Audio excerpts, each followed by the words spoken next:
Why is so much of this collection Irish hats? Finally, he's where he belongs.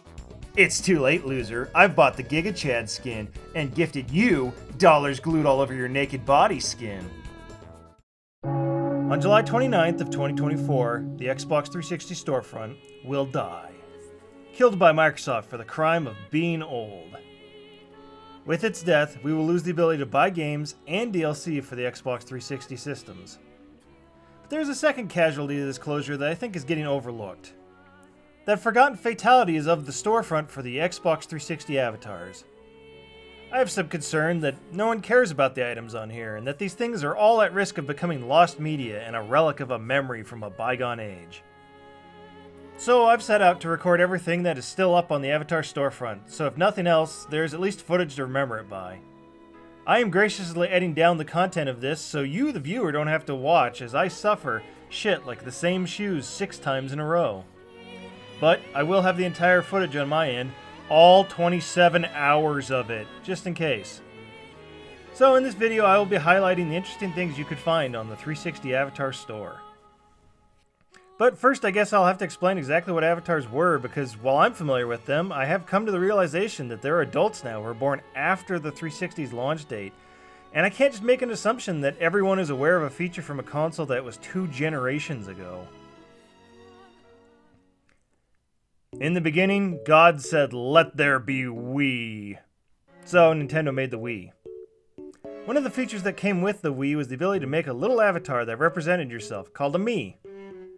Everyone loved this. There was something real satisfying about making a tiny caricature of yourself that would represent you in some games. And I meant it when I said everyone loved it. People would come over, and if you were playing the Wii, they would all take the time to make a Mii. Even my parents made Miis. Hell, even my dad's technologically out-of-the-loop friend who we only see like once a year went and made a Mii. The game industry loves copying each other's homework. The industry is rife with copycats for every success, so it was only a matter of time before Sony and Microsoft tried their own hand at Miis. Sony had whatever they were doing with PlayStation Home, and Microsoft went with the creatively named avatars. The Xbox avatars managed to find a middle ground where they still looked cartoony to an extent, but certainly more realistic or mature than the Miis. Microsoft also learned that people liked playing as their virtual selves in games, and so they actually applied that. There were a handful of games on the 360 that not only used your avatar, but had you playing as your avatar.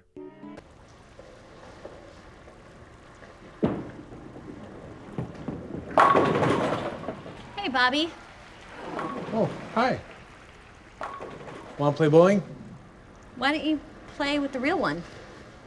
Oh, I like this one better. The little guy looks like me. They also figured out a great way to get people to use and engage in them was to offer avatar rewards that you could unlock with achievements. Some of these were just a shirt or a hat, but others were more detailed outfits and even items that your avatar could use. Some of my favorites are Johnny Gat Head, Kenny Outfit, Commandant 6-4's Head, Hattie's Head, Portal Gun, a single pant. This encouraged Microsoft to include avatars as part of the 360's console identity, where soon your avatar would be a stand-in for your account, showing up when you were online so people could associate you with your avatar. Since people were now looking at your avatar, Microsoft knew they had a lucrative market at hand.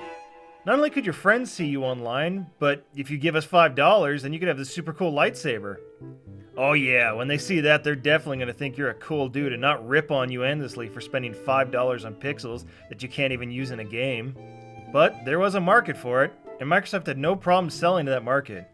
I mean, hell, Microsoft had pinned the fate of a Gears of War character's life over which shirt got downloaded more. Other companies saw that they could release free items to shill their movies or upcoming games or brands, and people would use them because they were free. Like, when's the last time you thought about John Carter? Because, oh yeah, it's got Avatar gear. Now, without further ado, I guess it's time to explore what's on the Avatar store. In this part, I will be duplicating myself with the power of time travel. Future me, who is editing, will sound like this, and past me, who is recording on the 360, will sound like, well, say hello, past me. Hello, future me. It's past me. Hey, can I try a joke? Knock, knock. Man, I don't... Alright, fine, whatever. Who's there? Orange. I can't hear you. I don't know what to respond. Fucking idiot. I wasn't going to finish the joke anyway. Let's start by looking at the styles and items that you can get from video game franchises, since this thing was a video game console. I think that'll serve as a nice warm-up to see the simple props from before. Back before the storefront ended up with, well, this.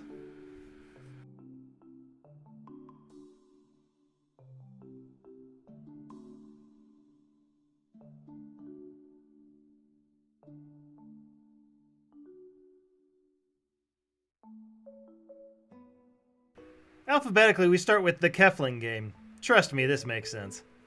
This includes costumes themed around the zones in the game, and a lot of clothing themed around the dev logo. You will see most every game has what I like to call dev shirts, which is just the company logo on like a black shirt or maybe even a hat. For your sanity, I will skip most of these, but just know they're there. Next is the Alan Wake franchise. Here we find outfits for most of the main cast, as well as outfits for background NPCs like a lumberjack. Kind of weird. We've been 2 games and there's 2 logger hats already. We also get our first props. Many are light themed, like in the game. Flashlight. I'm sure it had Energizer brand batteries in it. That's why this piece of shit doesn't seem to work. There are also props of the Alan Wake manuscript and his book. You pay $1.99 for Alan Wake's new book.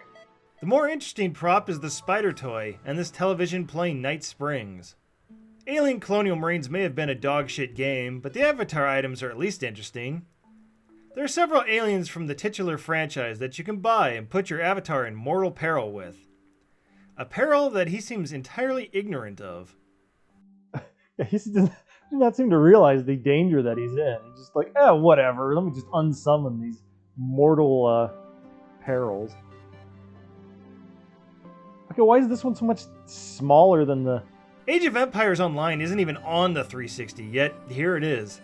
It features an outfit from each faction as well as a siege machine from each faction to go with the outfit. Assassin's Creed is a long-standing franchise, so Ubisoft made sure to cash in on it here.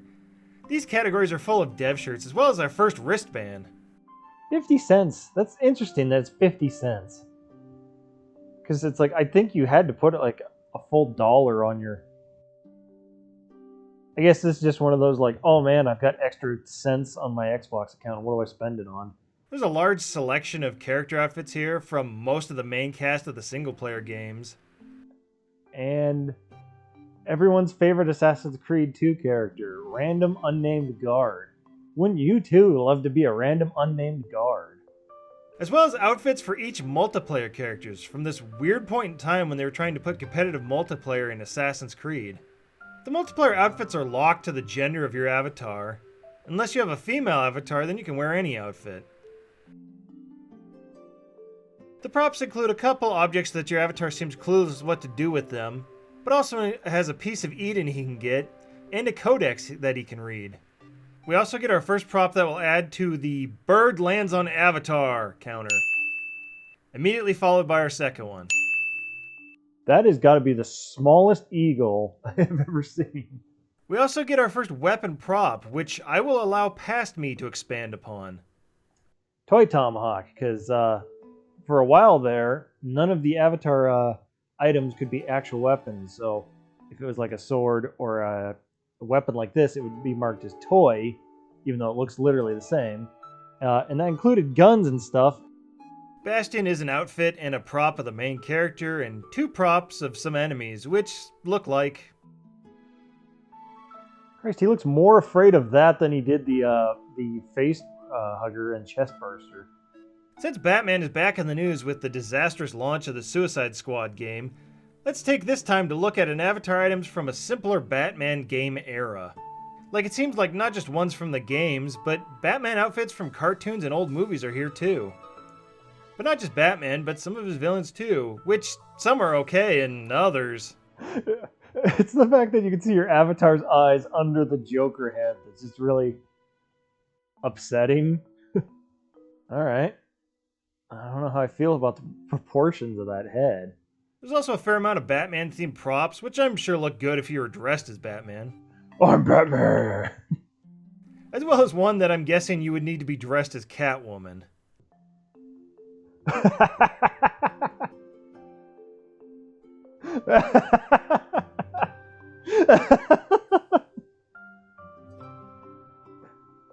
Oh man, it's sassy. Battlefield 3 is a game that made me drink so much Dr. Pepper I got sick. It also has outfits for each class, which are your standard tactical outfits.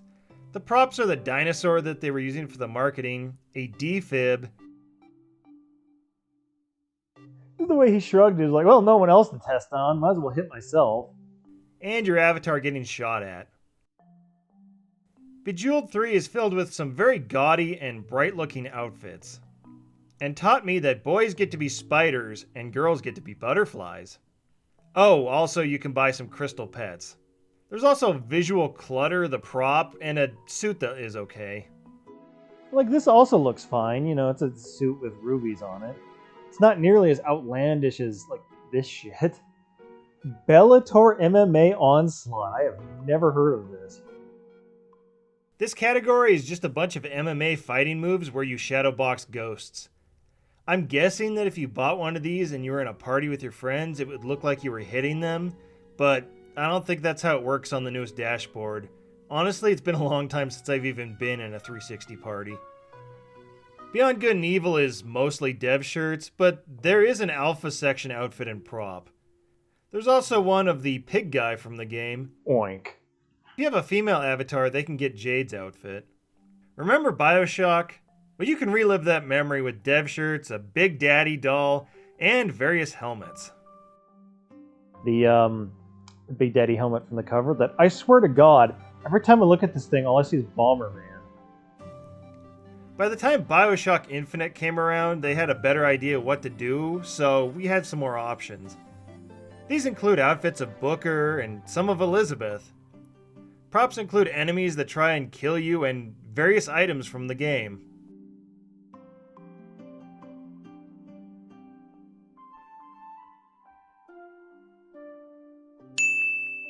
There are also two songbirds, one animate and one, well, more inanimate.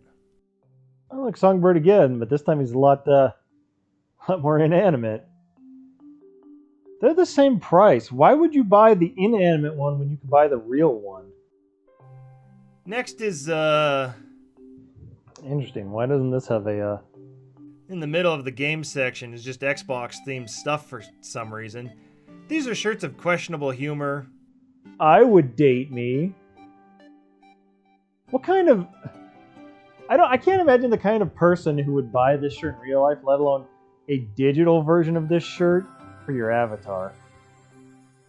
Oh, Christ. As well as a grill prop. Fan Wars, spec comparing? I don't care. I just want my grilling. I'm not familiar with Bloodforge, but appears to have some character outfits and another prop that adds to the bird on avatar counter. We also have Heavy Hammer, Guy Who Breaks Rocks, Weird Log Guy, and this cool multi-arm prop. Bomberman is not a lot to look at, just some shirts, a bomber outfit, and some dolls. Holy crap, baskets! Are you badass Vault Hunters ready to talk about the epic offerings of the coolest game series, Borderlands? Oh boy, Claptrap, everyone's favorite Poker Night at the Inventory 2 character. There are a lot of in-game manufacturer logo shirts here. Interestingly, there is, for each gender, one t-shirt that gives your avatar a tattoo matching that character. More interesting, though, is the outfit for the characters, specifically Borderlands 2 characters. But there's some others, including Moxie, that didn't load. Props include some enemies, a loot chest that you can open, as well as some of the character weapons. The most interesting prop has to be the actual car that your avatar can drive. Bulletstorm is a simple selection of character costumes. The last Call of Duty game I bought was World at War, but they kept making them. Just like they made all sorts of tactical avatar items. There are a lot of dev shirts and hats, but each game also has some full tactical outfits from that game. Some are simple, some are cosmic silverback, and some are, well... Holy hell, look at that face. Many of the props are game specific. The games of the zombies have zombie related props, whereas some of the tactical ones have more tactical props, and Modern Warfare 3 has this prop. Okay, look at my avatar's torso here, and then watch when I go to care package. Watch how it gets wider.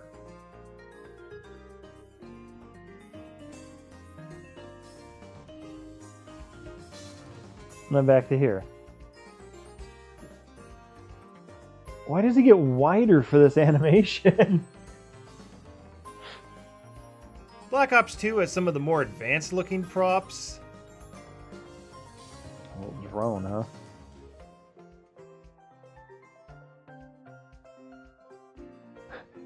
Implied explosion that we don't have to animate.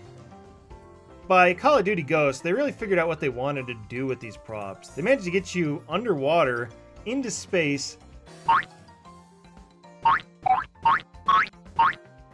and next to a dog. Call of Juarez has some character outfits, but the only real thing of note is this briefcase.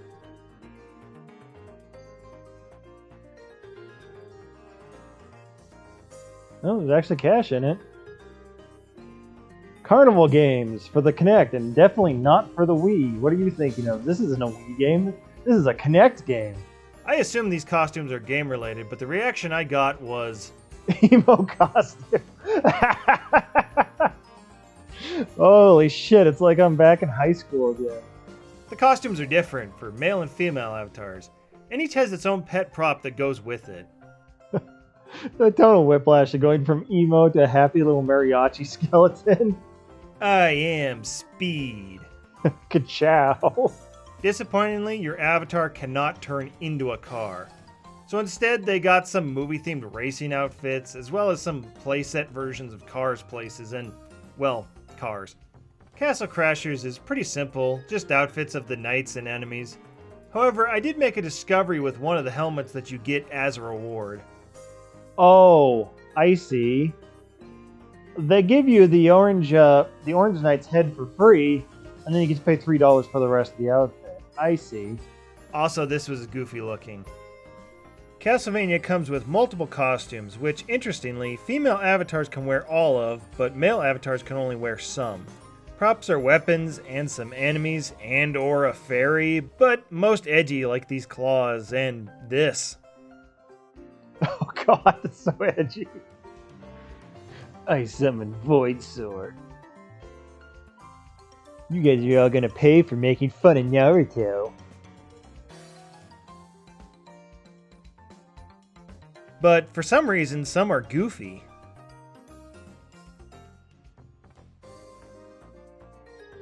Why did he look back at me like, hey, yeah, I'm getting in the coffin?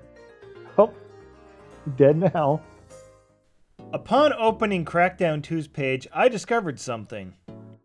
Oh man, look at that, a free shirt. Yes, everything on this page is free. All the props, all the clothes. I knew that they had made the DLC for the game free, but it seems like they made everything free, even the Ruffian shirt. So if you're watching this before the end of July, you too could own the items on this page. Items like car shoes, or an agency SUV RC, or even the skill orbs. And who wouldn't want this freak head? Crimson Alliance is just outfits and dev shirts. Crysis 2 has the Crysis outfit, a little tiny gunship, and a pinger.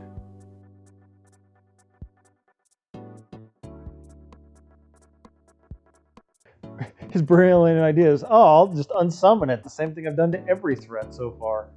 Dance Central is funny because Ubisoft did a goofy thing with these pages. For some reason, every item listed under the first game is also under the second game, and then so on for the third game. So some of these items are listed 3 times. These are outfits for the dancers in the games. Whoever Mo is, does he just have like a weird growth coming out of the back of his head? With some having multiple styles. There's also a dancing robot, and boomboxes that you dance to that have no music, so allow me to add some with editing. Music make you lose control. Music make you lose control.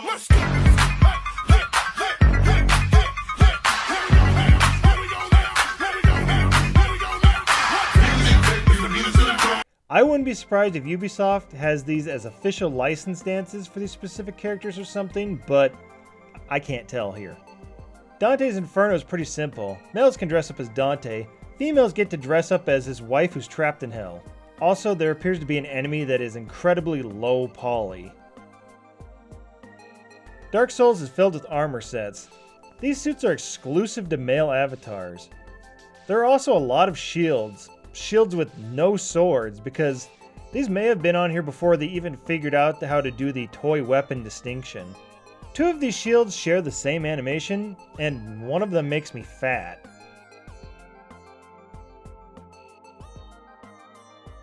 Why did my avatar get fat for this animation?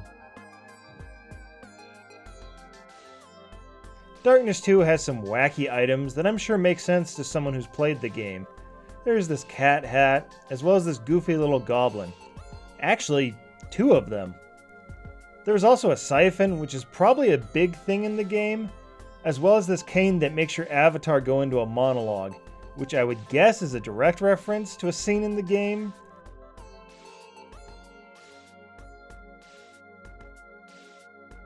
There are also a fair amount of character outfits. I was kind of underwhelmed by the Darksiders items because of... Ah, yes, I would like the mask from the horse from Darksiders, please. The second game isn't much better, with multiple death costumes for you to buy, as well as... Ah, yes, once again, I would like the head of the horse from one of the Darksider games, please. Just the head. But hey, we got another addition to the bird counter. We also got this guy trying to kill me. Dead Island had a fair amount of interesting props and clothing, but they all have the same issue. They all have the Dead Island logo slapped onto them. Like they want your friends to know, if they see your avatar with a beach ball, that they should buy Dead Island. The towel is basically just the equivalent of holding a Dead Island logo. Like, this pool floaty would be cool, but you have to ignore the branding on it. The only non-branded thing is this motorboat that comes with its own water cube. There's also this Ram Ranch zombie. There are also character costumes, male and female, as well as these shirts. No zombie, pro zombie. Celebrate the horrors of Dead Space with some logo t-shirts. And some of Isaac's armors, I guess. There's a tiny Ishimura that tries to abduct you. And a tiny lurker that made me question the greed and the need for the monetization that EA desires.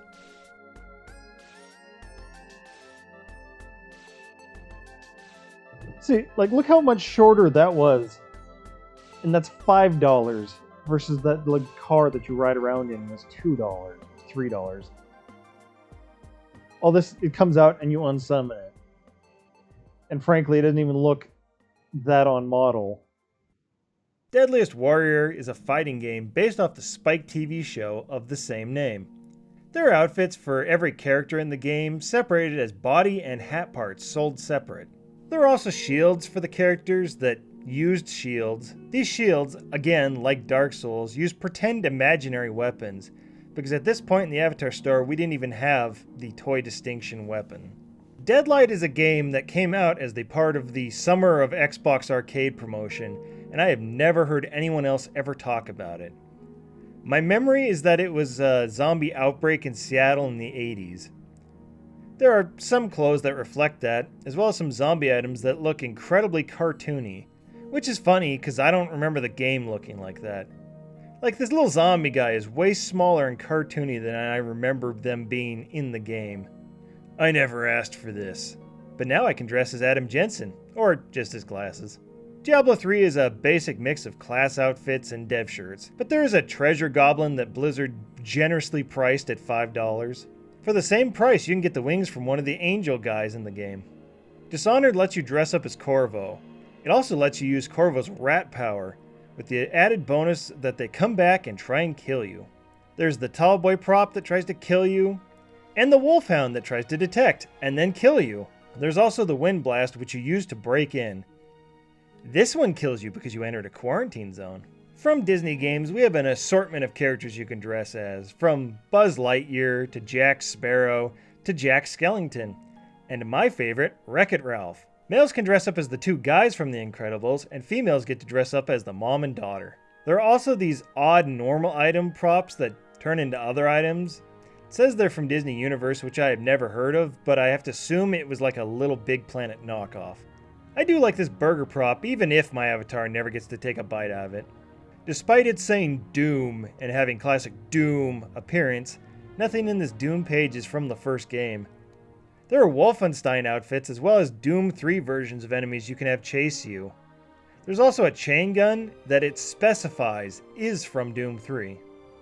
Dragon Age has a lot of dev shirts, which I was thrilled about. Man, I can't wait to give EA money to put EA on my chest. Male avatars can wear various armors, while female avatars get to dress up as Morgan. By the second game, they only made character outfits. I have to assume this is because no one bought the EA shirt, so they didn't want to pay an intern to make a second one this time. Why, if it isn't the subject of my hit 2021 video Dragon's Lair. Here you can dress up as Dirk or the Black Knight. If you're a female, you only get to be Princess Daphne. The props have you stealing gold from the dragon, speed running the actual arcade machine, and saving the princess? Balls of steel. Yes, this page has you open with your avatar playing with balls. You can dress up as Duke and even play Duke pinball. You can also pay $3 for a throne your avatar can't sit in. Sorry, this throne is for Duke only. You can go freeze ray your hand instead. Here's the thing. I've played this game. This is a perfectly fine and fun game. But if you buy this shit for your avatar, there's no beating the furry accusations. I mean, what else can I say? The fidget prop is one of the most on-model props you can buy, which is kind of funny in a way.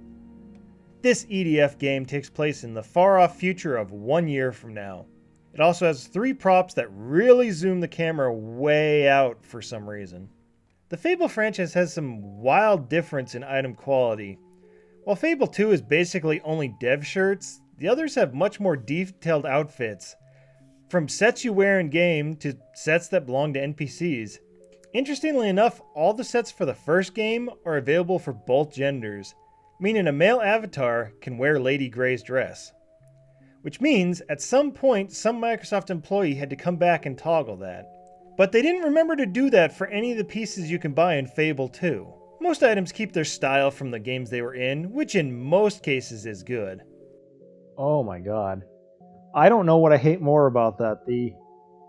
Just the lines to differentiate.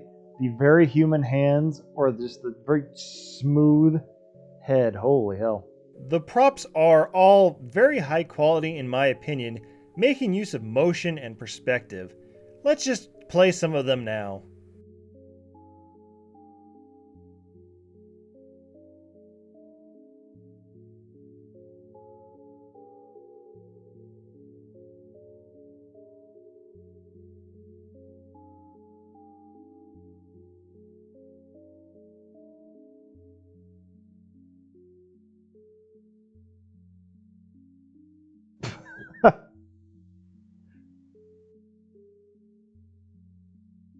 Great. Giant logo there.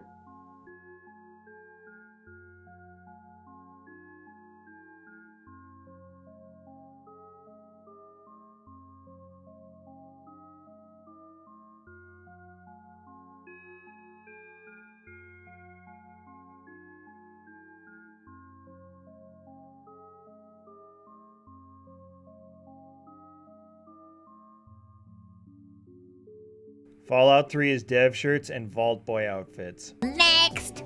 Final Fantasy XIII lets men dress up as the male characters like Snow and Hope and Saz, while female characters get to dress up as Lightning and Vanille and Fang. There are also just shirts with these characters on them that are also tied to each gender. Both men and women alike can use Lightning's sword, and Snow's staff thing from the second game. There's also a Moogle that you can dance with, and a Cactar that you groove with until...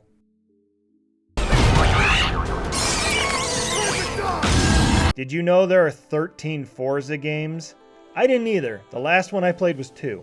You can celebrate this franchise with a large number of racing-themed shirts and racing suits, some of which are free. There's also a drivable car for your avatar that is free. Oh, I get it.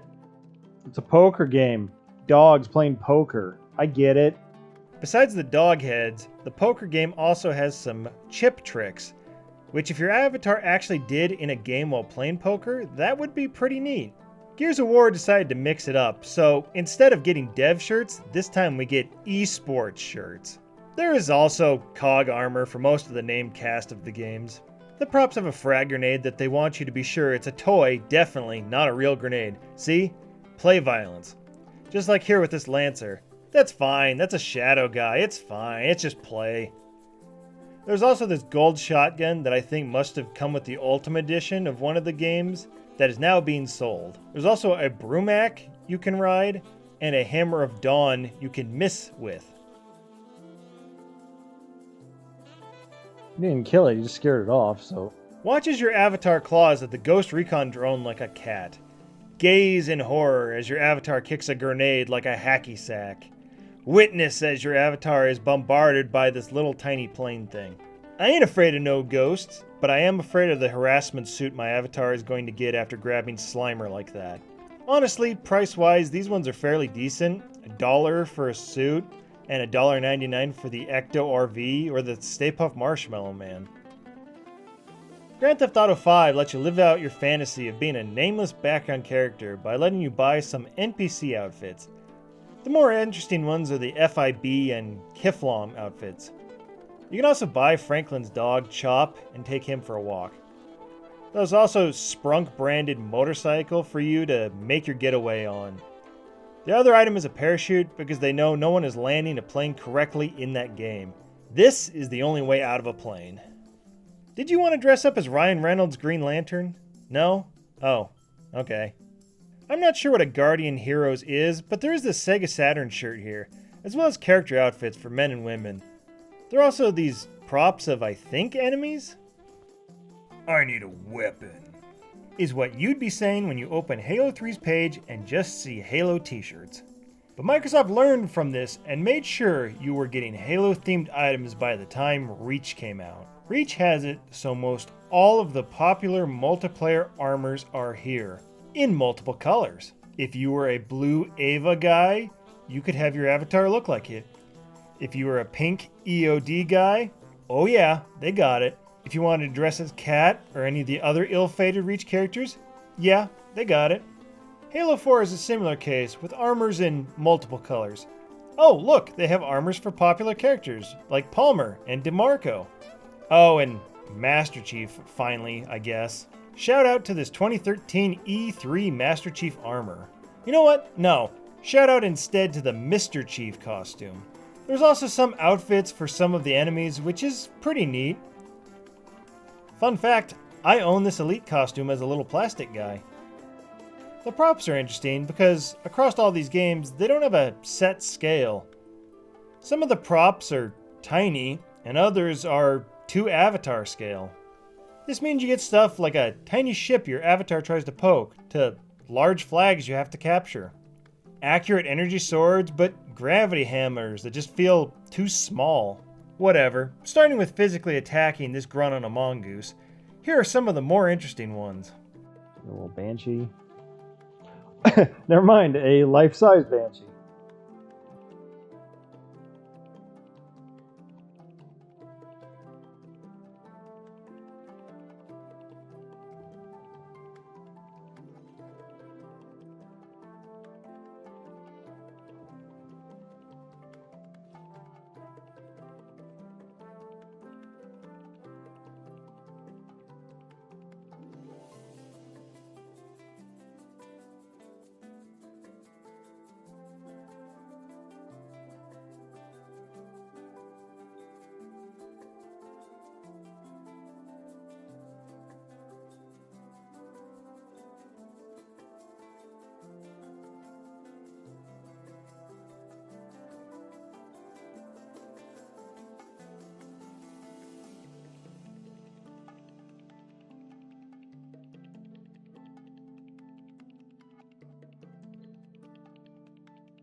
There's the most annoying enemy in the game. There's the little shit.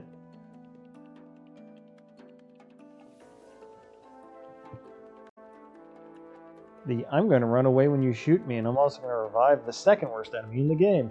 And I'm going to do this in front of enemies so you can't shoot them. Very annoying.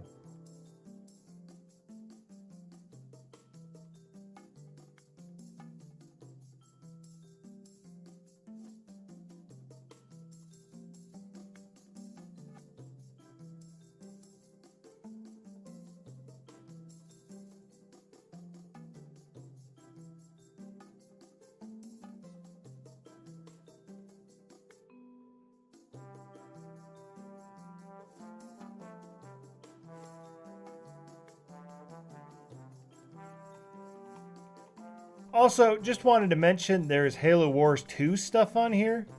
Yeah, they made Xbox 360 avatar items for an Xbox One game. How would you like to dress up as Agent 47? What about just his head? How about as a big chipmunk? Now you can, as long as you remember that this is a Hitman game 4 years before the one you're thinking about when someone says Hitman. While I have not heard of I Am Alive, I did chuckle at the fact that this is called Main Character Outfit. That and this I Survived the Event shirt, which was given to me the last time I had to use the bathroom at a Wendy's. Oh yeah, it looked like that when I was done too. There's even a prop of Wendy's food here.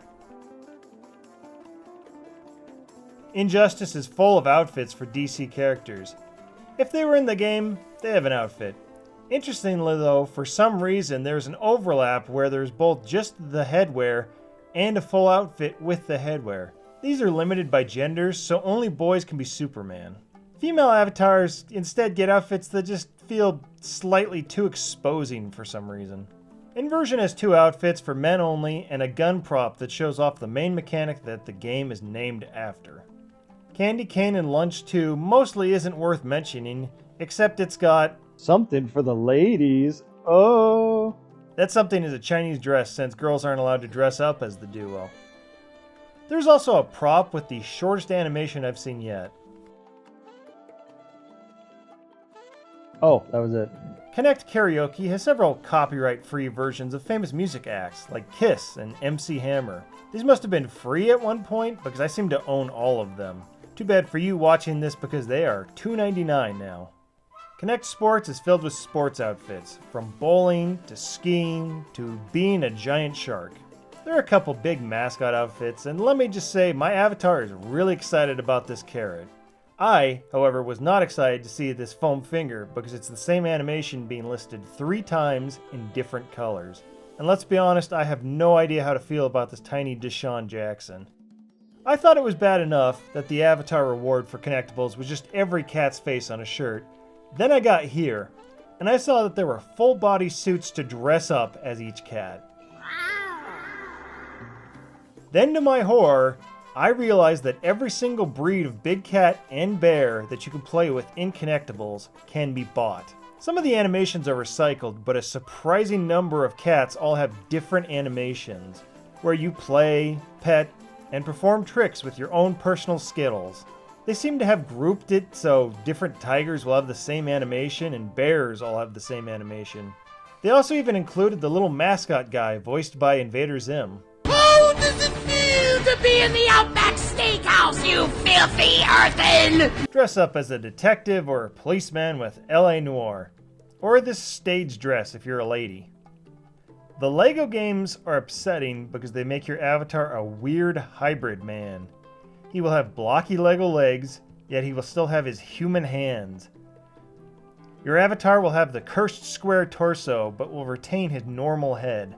The props are building with magic Legos and 2 treasure chests, one of which is more valuable because it has the wealth of Johnny Depp's acting career in it.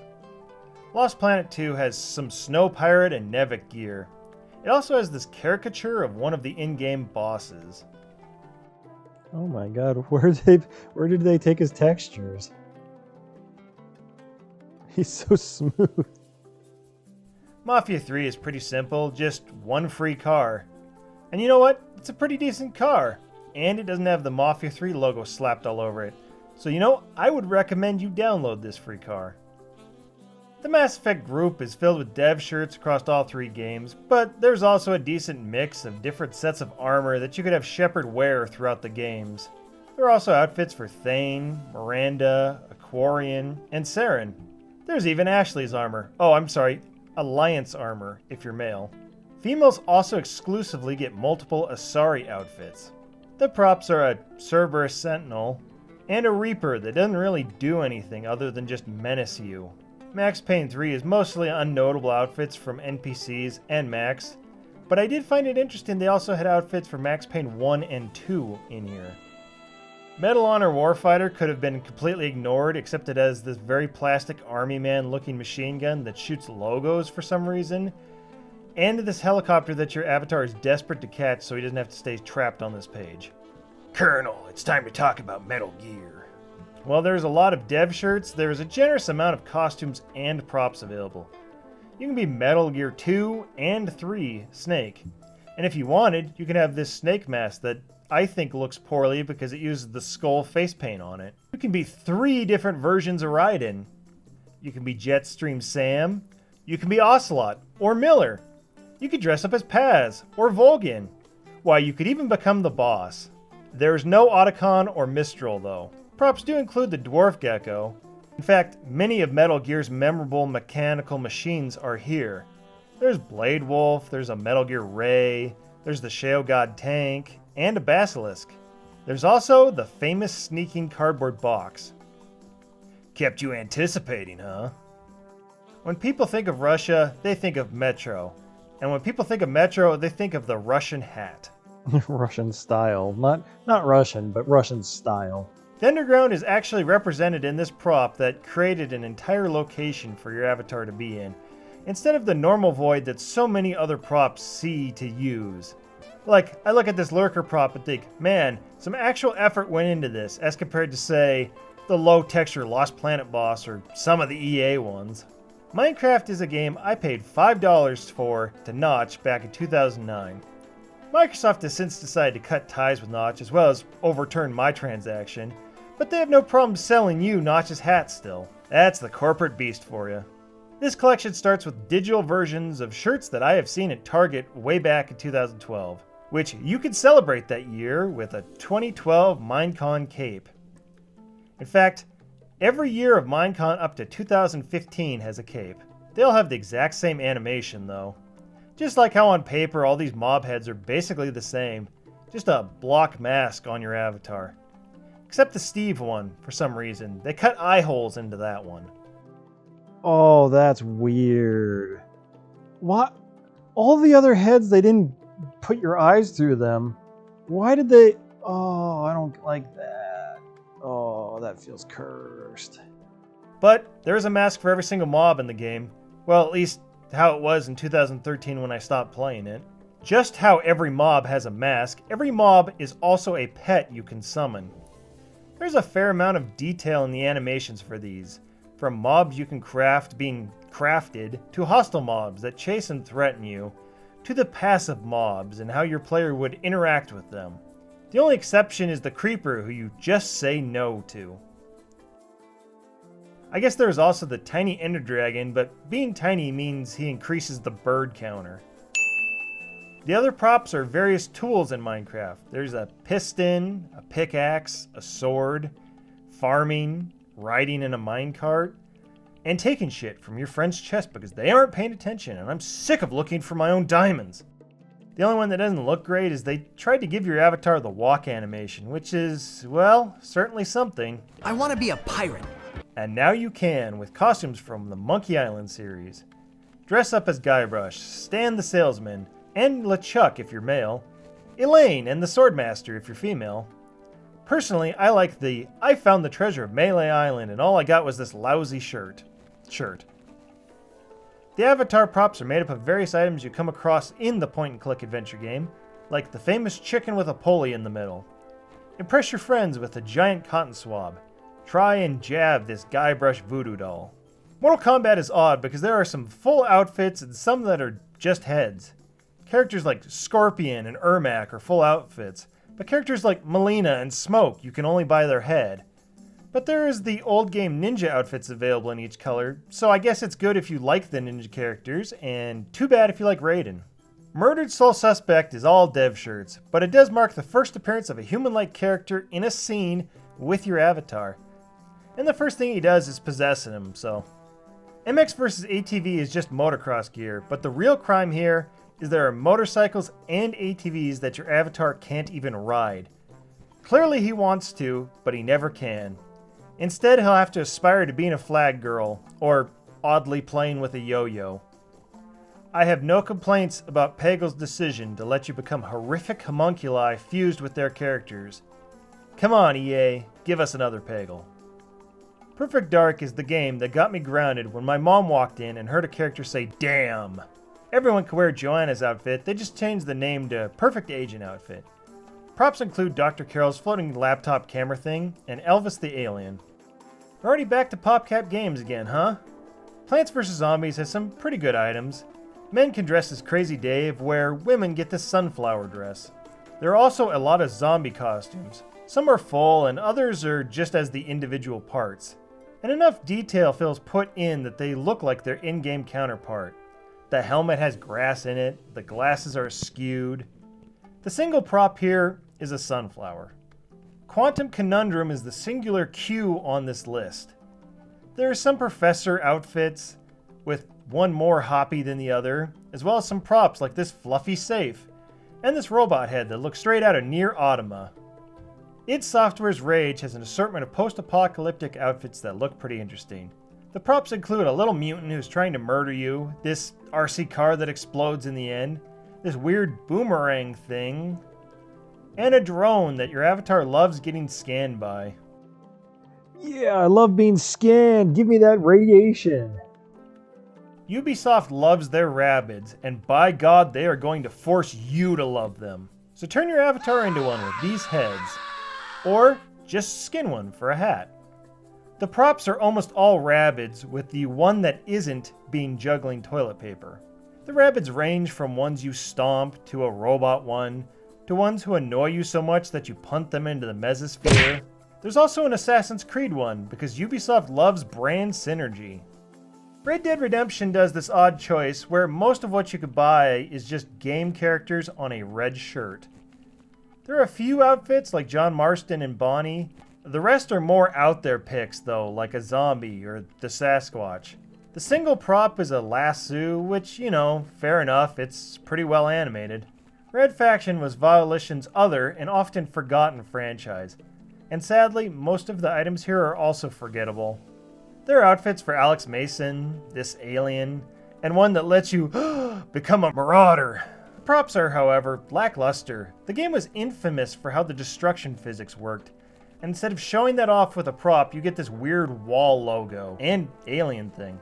The other one is that animated unicorn that farted rainbows, which is from a very dated video from the time, that they used in their marketing for Red Faction Armageddon. Renegade Ops is a simple one because it's just gender-specific outfits for the in-game characters. Say what you will about Capcom, but they understood avatar items better than most companies. Not only do you get outfits for most main characters, but you get multiple versions as styles. Leon, Chris, Piers are represented for male avatars, and women can dress as Jill, Ada, Helena, and Sherry. The real meat here is the props. Don't let the T-posing preview icon fool you. There's some thought put into them, such as healing with a herb. Or the animation for the zombie, where your avatar summons it, and it doesn't show up instantly, so it scares your avatar.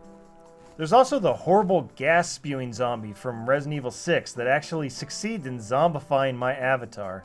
My favorite two are the steak dinner that Chris eats at the start of the campaign, and the chrysalid.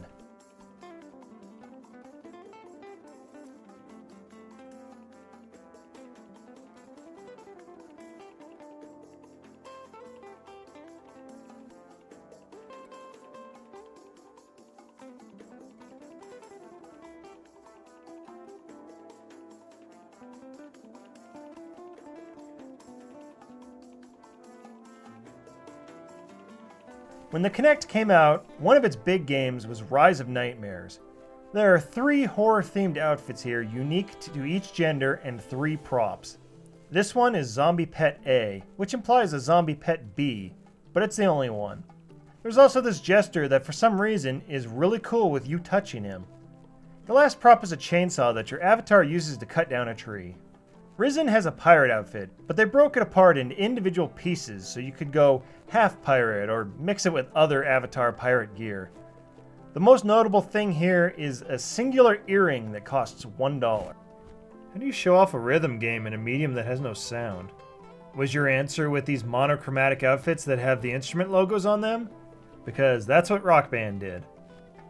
They also tried to do some of the bigger in-game outfits as avatar outfits, but you can't tell that those are Rock Band unless you already knew. However, the props are instantly recognizable as from Rock Band, as it's the controllers you use to play. The guitar is here, accompanied by the drum kit, a microphone, and the forgotten Rock Band 3 keyboard. There is also an RC car of the car from the opening cutscene of Rock Band 1, and this baffling blitz meter. Rock of Ages is a game that only I have played, but you can represent the Sisyphean struggle of life by turning your head into a boulder. Or you can just have a boulder as a pet.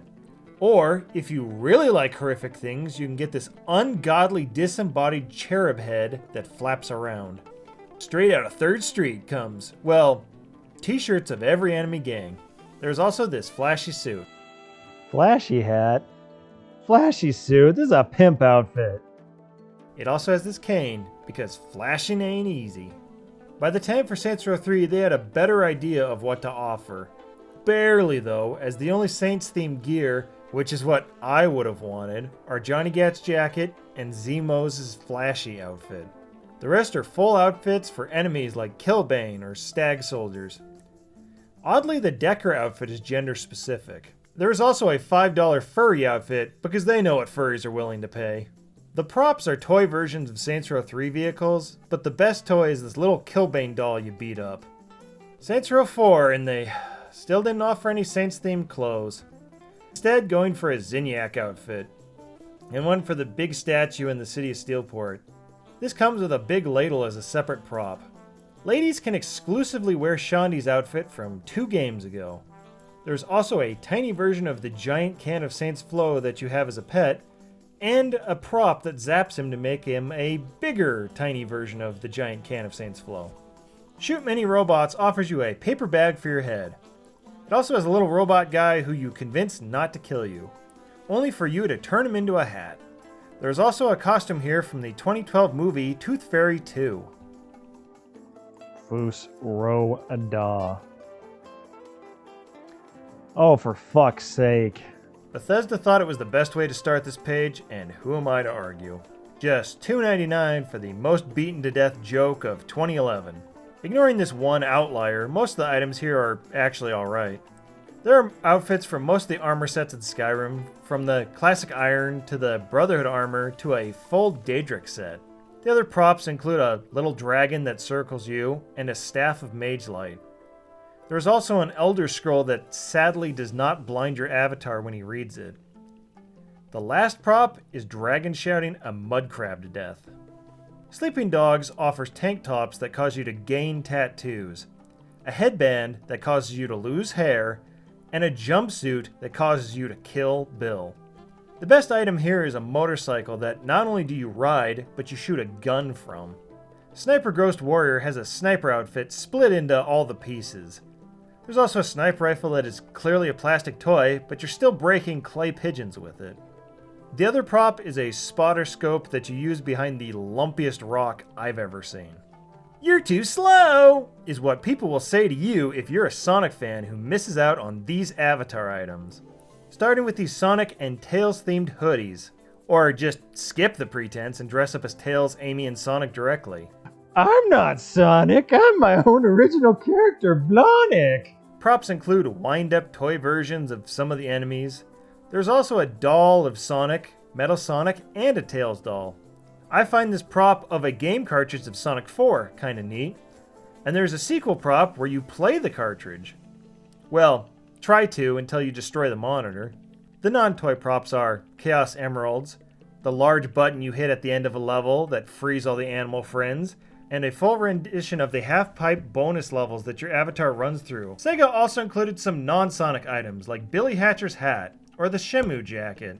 South Park had some video games on the 360, and so the outfits only represent that.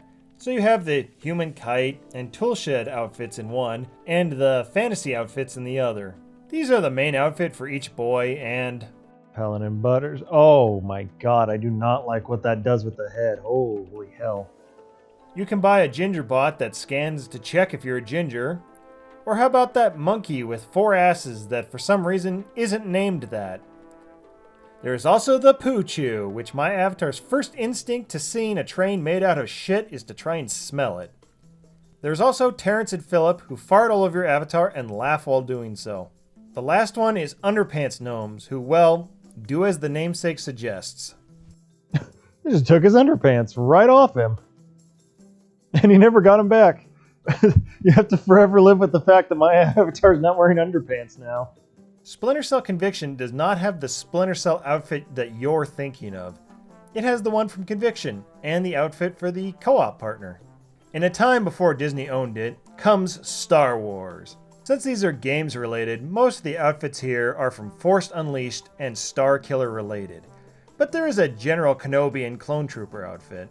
The props include the mouse droids, a T-posing Ewok that tries to jab you with a rounded stick, and an ATST that your avatar is way too excited to see. ATSTs! ATSTs! ATSTs! ATSTs! ATS! There's also the infamous $5 lightsaber, as well as a Starkiller one that, frankly, the animation on it is way too short, which is made more evident by the other Starkiller lightsaber. Man, why would you pay $5 for the one lightsaber in the other page when you can pay $5 for 2 lightsabers? Street Fighter IV includes an outfit for each veteran and newcomer introduced in the Super version of it. These outfits are specific for each gender, so only men can be Ken, and only girls can be Chun-Li. Sorry, Jackie Chan. Dress your avatar up as everyone's favorite fighting family with these Kazuya and Heihachi outfits. There are also one for Lars, Lily, Alyssa, Raven, Yoshimitsu, and everyone's favorite, King. The animations include this one for Devil Jin's wings, where you go batshit crazy. There's also this animation of Lei Wulong's fighting style that is pretty cool. The Evil Within will terrify with its Ruvik outfit, and the Keeper's outfit. The Sebastian one, not so much. The props are pretty decent, with a hammer to go with the Keeper costume, as well as this bow named Agony that has an interesting animation. The best item is this snare that seems like it would be excruciating, but apparently my avatar is delighted by it. The Gunstringer was a good game for the Kinect, so it's kind of a shame that the only clothes on offer are some masks of the game characters. The props are more interesting though. You have one for the Gunstringer's horse, one of the Gunstringer himself, who you puppet until he breaks the strings and gets free,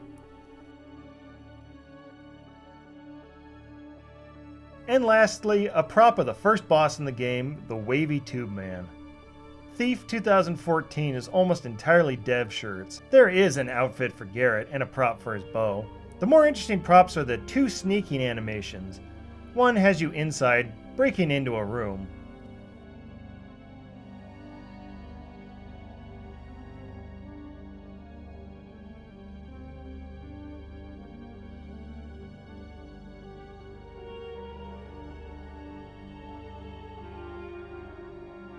The other puts you in shadow as you sneak over to a chest before escaping with the loot.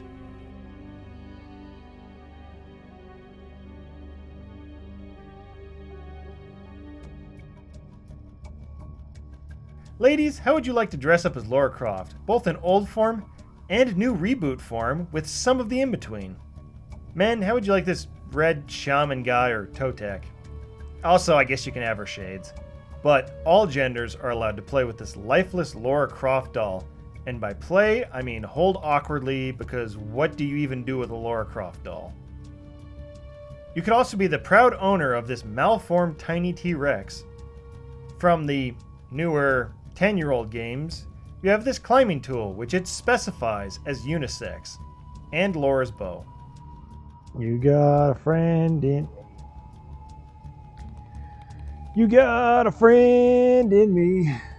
Is what your friends will be saying when they see you in this Buzz Lightyear outfit. I mean, they might also say that to you if you have the Woody or Jessie outfit, but whatever. The props are all of toys from the third movie, and they all follow this rule that if your avatar is looking at them, they're motionless, only moving if your avatar looks away. There was some mindfulness in these props in that the hard plastic toys stay rigid, whereas the soft fabric ones are floppy. I like how the RC car actually feels like he still has the driving animations he has in the movies, instead of like an Avatar charade of it. We'll see later how whoever was put in charge of the Disney-themed Avatar items seemed like they put a fair amount of care into it. Somebody's poisoned the water hole. Trials HD has an unrideable motorcycle. Back to Disney with Tron. There are many Tron suits here from both the Tron Evolution and the original movie, with only female avatars getting access to the Korra one. The props include 2 versions of the light disc, one from the newer movies and one from the original. There is also a bit from the original movie for sale. Vehicles include the Recognizer, a light tank, and the famous light cycles which trap your avatar into a soft lock state. Ugly Americans was a show on Comedy Central, and I could say, yeah, these are some ugly avatar items. But they do offer a demon, or a zombie, or a werewolf outfit if you wanted that for some reason, as well as whatever the hell this little Leonard is. Unravel has a single item. It's a Yarny prop, and it's free. Considering Unravel is an Xbox One game, this is a neat piece of marketing. Virtua Fighter 5 was the last game in the Virtua Fighter franchise, coming out almost 18 years ago. But hey, you can dress up as its characters and then buy their fighting animations, such as one for Akira or one for Kage. I was going to skip Warhammer as the clothes are only dev shirts, but I did want to show off this little orc guy who runs around, as well as this servo skull, which I think my avatar is way too happy to see. Toss $2.99 to your Witcher, or $1 for these political party t-shirts. They have one for all 3 parties: Patriot, Rebel, and Assassin. For the same price, you can get this Drowner head, and if you really love Drowners, you can have one as a pet. While only men get to be the Witcher, ladies can be Triss, and get this really big hat. Back from the Doom page is Wolfenstein gear. While most of it is BJ Blazkowicz themed, there are some props of the New Order enemies. The Panzerhund will chase you around and try and catch you with its oddly toothless mouth. This large structure tries to crush you until you dodge it nimbly and then end up on top of it.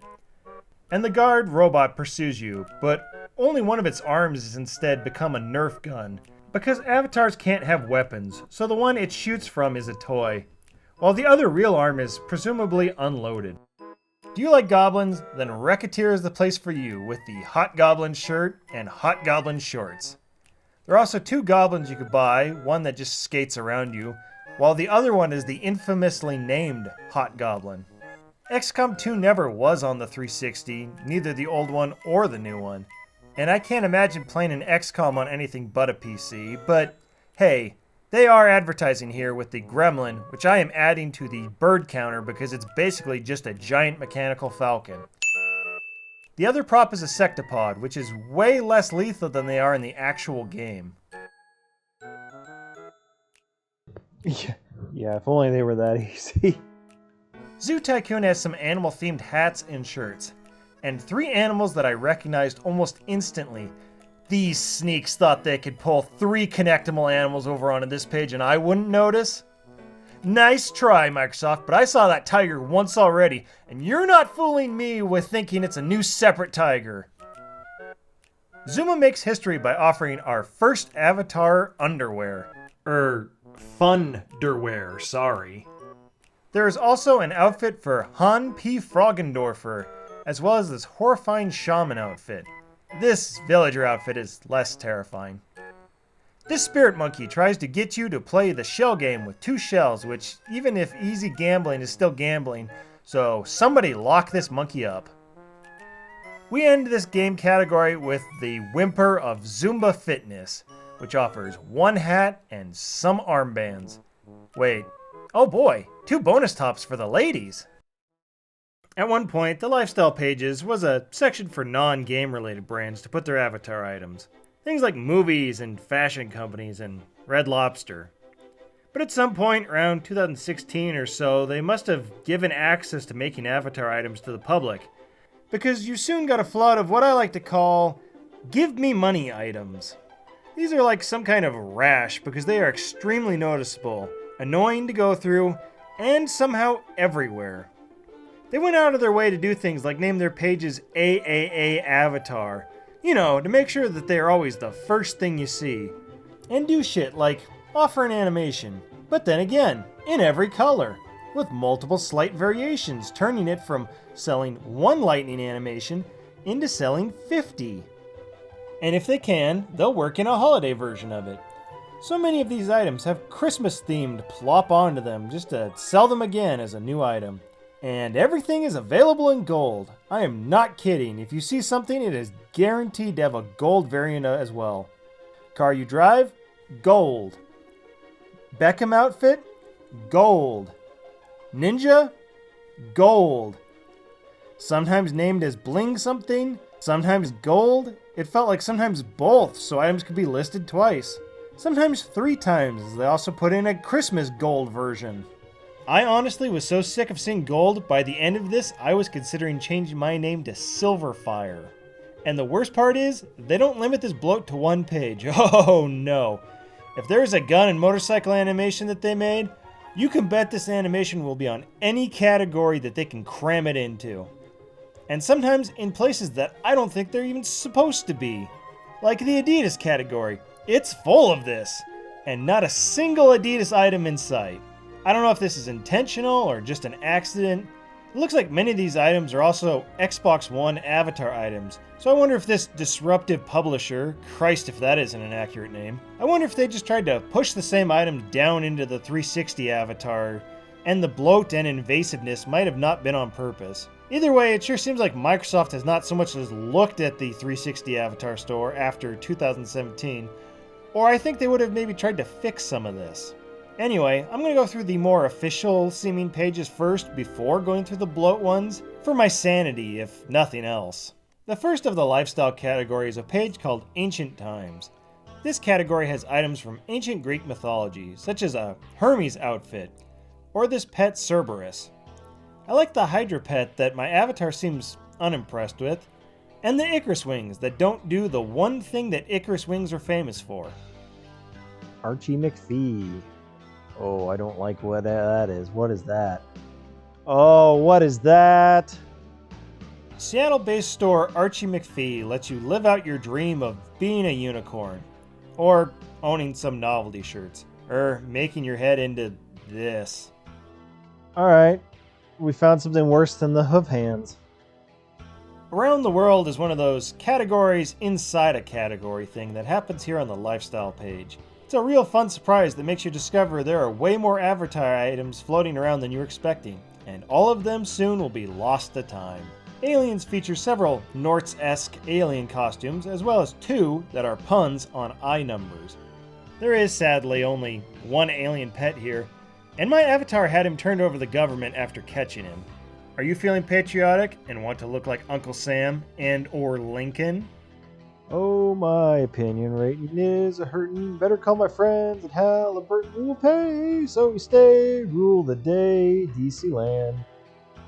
Aviation is a collection of small model planes and helicopters that all have a similar but not identical animation that just circle your avatar, except this one, which...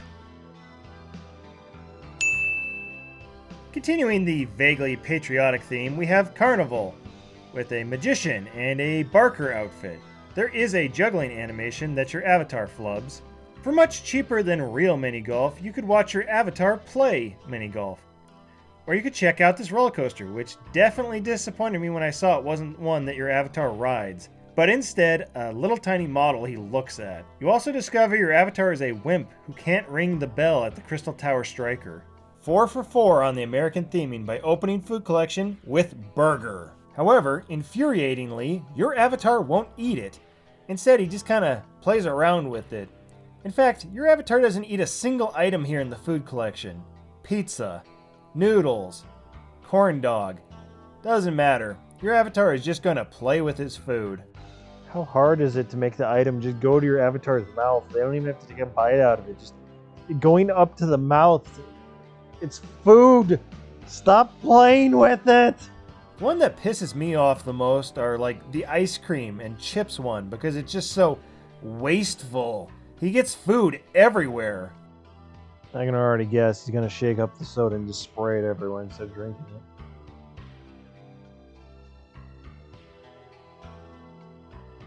Yep. Something about paying money for virtual food that you don't even pretend to eat just seems dumb to me. Hats of the World is, well, hats from around the world. It's literally what it says. If a country has a famous hat, it's probably here. International Collection is hats of the world, except with other pieces of clothing.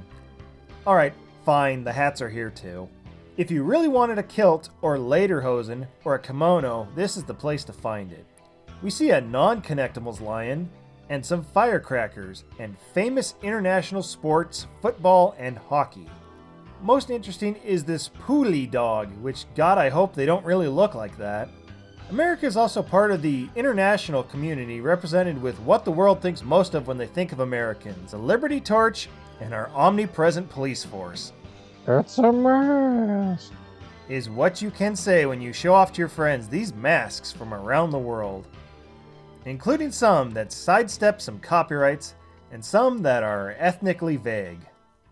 Yeah, because when I think of Las Vegas, I think of piñatas. They do sort of pull off Vegas, though, with this Elvis outfit and hair, and the Siegfried and/or Roy clothes, and a pet tiger. My favorite is this prop that someone made saying to themselves, "There's gotta be a way to make money on the Xbox with this. It's simply too good." Vehicles is the first noticeable category that certainly has become invaded. Pretty obvious what items were originally on this page because they look like this. And not like this. Well, since they tricked me and put all these vehicles in here, I guess I'll talk about them now. The first compliment I want to say about these is that they're actually drivable by your avatar. The maker at least understood that you want your avatar to drive the item you paid for. The second compliment is that many of these have ground or terrain that the prop actually takes place in. It would be so easy to just put it in an all blank void, but showing actual scenes takes some effort. Another good one is the Formula Racing car, or this Star Wars inspired sand bike. Speaking of sand. Imagine, it's the 2000s. You just got back from doing a tour in Iraq. And then you go ahead and you make your avatar do a tour in Iraq too. Or take a look at one of these mech bikes. I say one of because there are a lot of motorcycles here.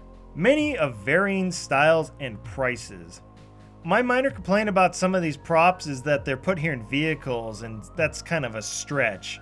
Like this one of your avatar playing a racing game. You got me, it's got vehicles in it, I guess. But how the hell is Gold Coin Pool a vehicle? My major complaint is that for every vehicle, there has to be multiple versions of the same vehicle. You'll get a gold bling version and in some case multiple bling versions of the same item. It just bloats the page, so instead of the 4 pages it should have been, it becomes 10. If you were the casual shopper, do you really want to wade through all these pages just to find the one cockpit HUD that you were looking for? I mean, look at this page. 5 of the items on it are the same motorcycle with slightly different animations. Anyway, here's Bling Trike. My favorite item in this page has to be this jet by far. After all that, how do you feel about Astro Gaming's simple collection of gaming headsets? And on gaming, we have the Atari collection, featuring shirts with some of your favorite Atari classics, as well as a prop of the Asteroids arcade machine that has this neat effect, and one of the Centipede arcade cabinet. Our first anime is Attack on Titan. Here you can choose an outfit for your avatar from one of the 3 divisions of the military, as well as the recruit clothes. Males can wear Captain Levi's outfit, which honestly seems just like the regular scout clothes. Females can wear Mikasa's gear. The props include 2 sets of ODM gear with swinging and slashing animations. Atticus must be a fashion brand, but all they offer are shirts that just say Atticus on it. Oh, that and this crowd barrier with a dead bird on it. But your avatar loves it.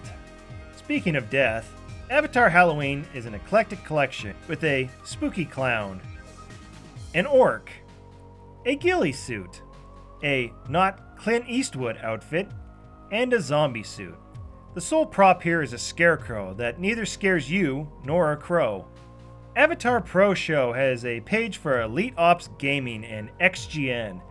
I have to assume these are gamer clans or something, but I will not be doing any research because I don't care. It's just shirts and hats with their logos. Avatar Ultrafresh has some hats that range from bucket hats to these Limp Bizkit looking hats. The next page has some fresh tees that are mostly just black t-shirts, except Get wet. I don't think I will.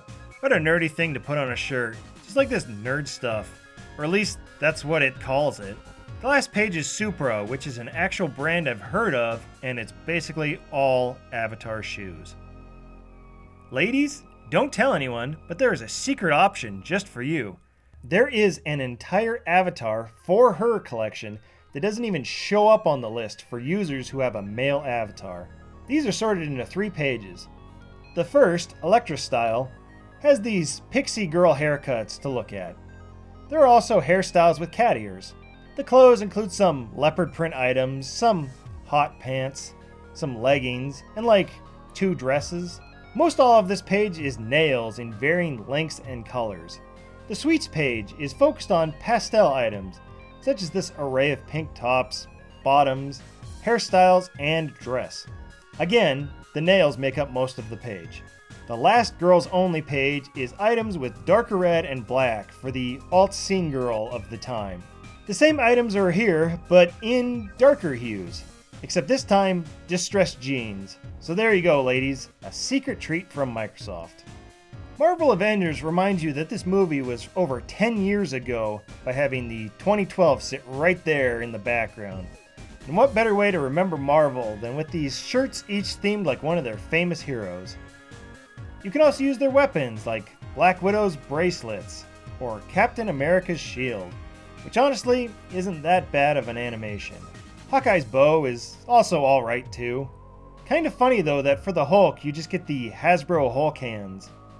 Also, you can count my Xbox avatar as one of the people who is worthy enough to lift Thor's hammer. Barbershop is a category full of hairstyles, which is kind of interesting because I believe they would go into the list of hats you can wear instead of the hair list where you would edit that on the avatar, but whatever. Some of these, like this half and half, also put facial hair on your avatar. One is based on that infamous lizard hair. A second makes you Coolio, and this one won't even load at all. Crazy to think that between the Avengers movie and Nolan's Batman, superhero movies peaked in 2012, but here we are. While most of this page is Batman logos on shirts and hats, there is a Bane costume so you can show your friends your terrible Bane impression. Hello, Batman. There are also some more bat suits and one Catwoman suit. The props are the tumbler car from the movie. What is interesting is they have multiple scales. One is smaller and your avatar sticks out of it. The other is big enough that he gets in it and rides in it. I like the Bane fight prop, which is more fighting pillars, but you do get to break a bat-shaped log.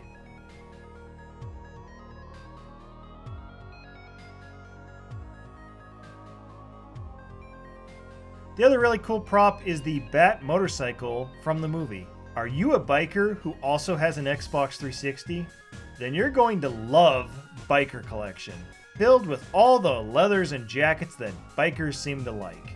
It also has a couple rideable street bikes. Billabong is a clothing brand that I, and anyone who's ever been to a Zoomies, recognizes.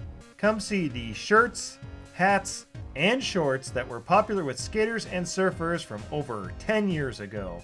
It really is a quaint capsule of vintage white boy culture. Black Spade's game, I think, has something to do with poker, but I'm not sure. All I know based on this hoodie is that it's cards related. But the upside here is that every item here is free. So if you want these, there you go. Bleach clearly is a victim of items getting taken down. I mean, just look at all the outfits in the thumbnail versus what you could still buy. Guess they didn't figure it'd ever get new episodes back whenever they took all these items down. Boomco is a toy gun company, and they are here to advertise. That's why all these items are free. But I will say that for free, the animation on the Toy Blaster is alright. Burton said, "Would you like to see our spring-summer collection from 2011? Or our fall-winter collection?" And I said, "Please, goddammit, load!" Oh ho, you dare approach Mitt? It's not gonna load though, so. The winter collection is full of gear you would wear up to the ski slopes and includes some snowboards you can then use to harass skiers with. The spring collection has much less of a unified theme. Captain America was my favorite Avenger, and now I could finally dress up as him, and his good friend Bucky, as well as Bartok and, Nick Fury. Yeah, I guess Samuel Jackson sure does pull this look off better. The single prop here is a shield you can use as a parachute. Holiday 2015, or Christmas Avatar Store as it says when you click on it, is ugly sweaters and tree-themed stuff, like this animation where you decorate a tree. The more interesting part, however, is the Scrooge outfit and the Ghost of Christmas Future, who accurately shows my avatar how horrible the future is going to be from 2015 on. College Game Day is a massive, and I do mean massive, amount of items, all themed around the various NCAA sports playing colleges in America. If you go to an NCAA school, odds are it's here. From Clemson to Oklahoma to store 14281. Luckily for you, the viewer, you don't have to wade through all these, as mostly every page has the same items. Every school has their own version of the same clothing. There is the athletic gear that will be colored and branded for the specific school you've selected. This includes things like football gear and basketball jerseys. The more interesting thing is the mascot heads that most schools seem to offer. The baffling thing is that some schools seem to have come back at some point and added to this the 2017 versions of hats and shirts. Yeah, 5 years after the release of the Xbox One, some colleges came back and added in a new shirt. Every page has animations for football, with touchdowns to tackles to field goals to pouring sticky slime girl fluid on 3 different coaches. But only some schools have the animations for coming out of a big inflatable helmet to take the field. Every page has the same slow animation of waving a foam finger, with the only difference being what school is on it. If the college is popular for basketball, then there'll be some basketball animations, such as dunking. Weirdly, some of the animations have no backdrop, and others include the net, and sometimes a court. Every one of those also has a standing on your school's court animation as well. A smaller amount of the schools have hockey gear and hockey animations, which some of these look goofy if your avatar isn't wearing skates because they are just gliding around. Continuing college is College Life. This collection has many clothes that any hip young adult circa 2011 would be wearing to class. Like a beanie, or turning your hat cel-shaded, or filling your shirt with Fire Galaxy. Okay, yeah, a lot of the clothes on this page are weird texture effects on shirts, shades, and hats. This onesie is for sure a great example of what people were wearing to macroeconomics. Oh hey look, there's something here for the gamers. See? It says gamer on it. Speaking of, they even have one of me in college. Yes, this is reminiscent of my college experience. I'm going to sit in my room playing RuneScape and World of Warcraft all day. The props are famous college slacker game Cornhole, and even more famous college game Beer Pong. Except it does not say beer. And it's got this logo on the side making me think it's that weird licensed non-beer Pong from back then. And is college not complete without a toga? Toga costume? Hey, that's not the toga I know. Community Collection is focused on the 360 community. That's why we have these 360 items. There are also items for that website Destructoid, as well as Major Nelson themed items. I assume some of these, like Project Sport, must have been from some press thing Microsoft was doing at the time. Like, I see this XboxAddict.com shirt and I wonder, was that an Xbox blog or just a phase in the 360's lifespan? Cool Gear starts by having you pick a career path. Do you want to be a pilot or a doctor? Or would you rather be an astronaut? Or how about the guy from Bel-An Wonderland? Or you could pick if you want to be a friendly or lethal cop.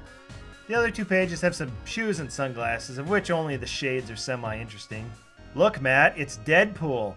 See what I did there? I broke the 4th wall, just like Deadpool. His costumes are the same 2 colors that are available in his Fortnite skin. Do Tour has some pretty sweet half-pipe and street courses for BMX and skateboards, and so let's just take a look at them.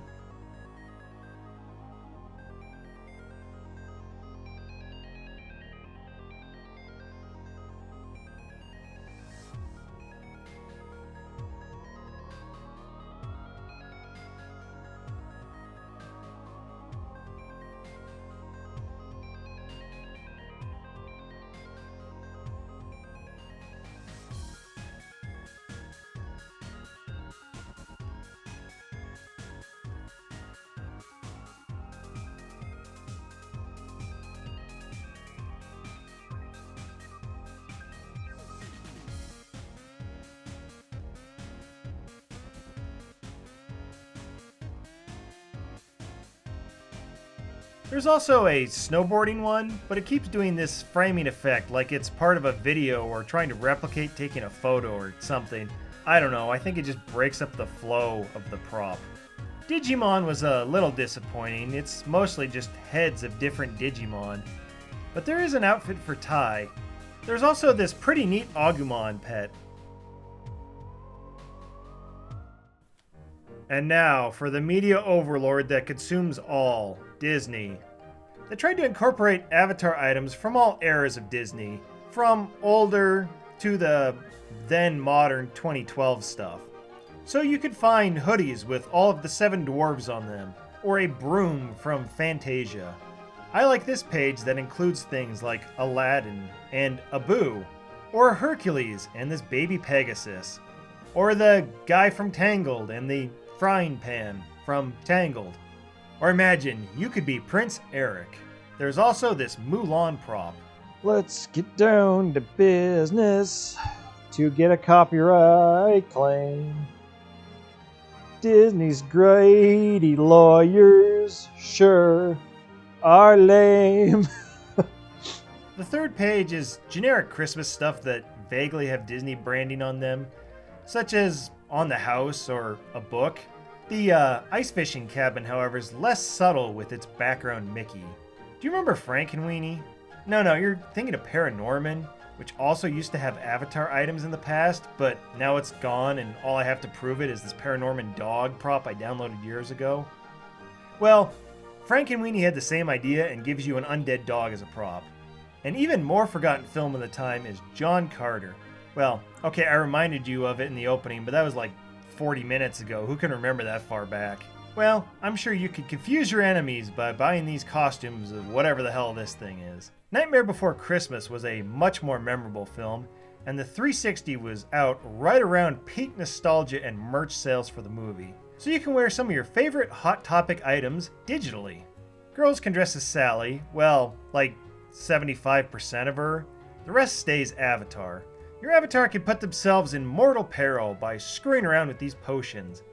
They can also double or nothing that peril by spinning Boogie's wheel. Luckily for the avatar, the peril stops for the walking bathtub, and we get our 3rd undead dog with Zero. I never saw Phineas and Ferb, but I'm guessing fans of it are in for a treat with this page. The costumes seem to me to be accurate to the characters, and if they're not, they're at least distinct. This Perry prop pet also looks particularly pretty good.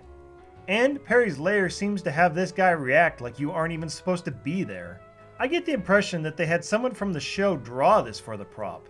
There is also a time machine, which after your avatar uses it, he unsummons it.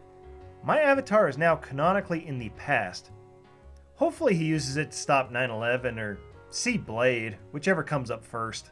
Hopefully he doesn't waste it on Pirates of the Caribbean 4. Yar, it's me, Blackbeard. Yar, it's me, a British military man. Yar, it's me, Captain Jack Sparrow. Oh wait, he gets to drink from the Fountain of Youth? Okay, maybe he didn't waste it, if he gets to be eternally young. Then he can be like Andy Milonakis. Speaking of childlike, there is a Pooh and a Tigger stuffed toy. Kind of interesting that they went with them as toys that they were based on instead of the animated characters, but hey, he gets a pretty good bounce. If you're a girl, you get to dress up as Princess Merida, otherwise Brave offers you 3 kilts. Speaking of 3, for $3, I think these Disney sidekicks might be some of the better props you can buy on the Avatar store. They all have unique animations and for the most part all look like their cartoon counterparts. I like this Mushu one, as well as this one with Sebastian the Crab.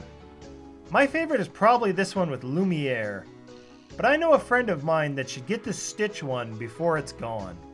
I guess Dumbo is enough of a hot property to get its own separate page. Here you can finally dress like the clown that you actually are. There is an inches off the ground high wire. You taunt Dumbo by forcing him to fly for popcorn. Then your avatar gets so drunk he sees pink elephants.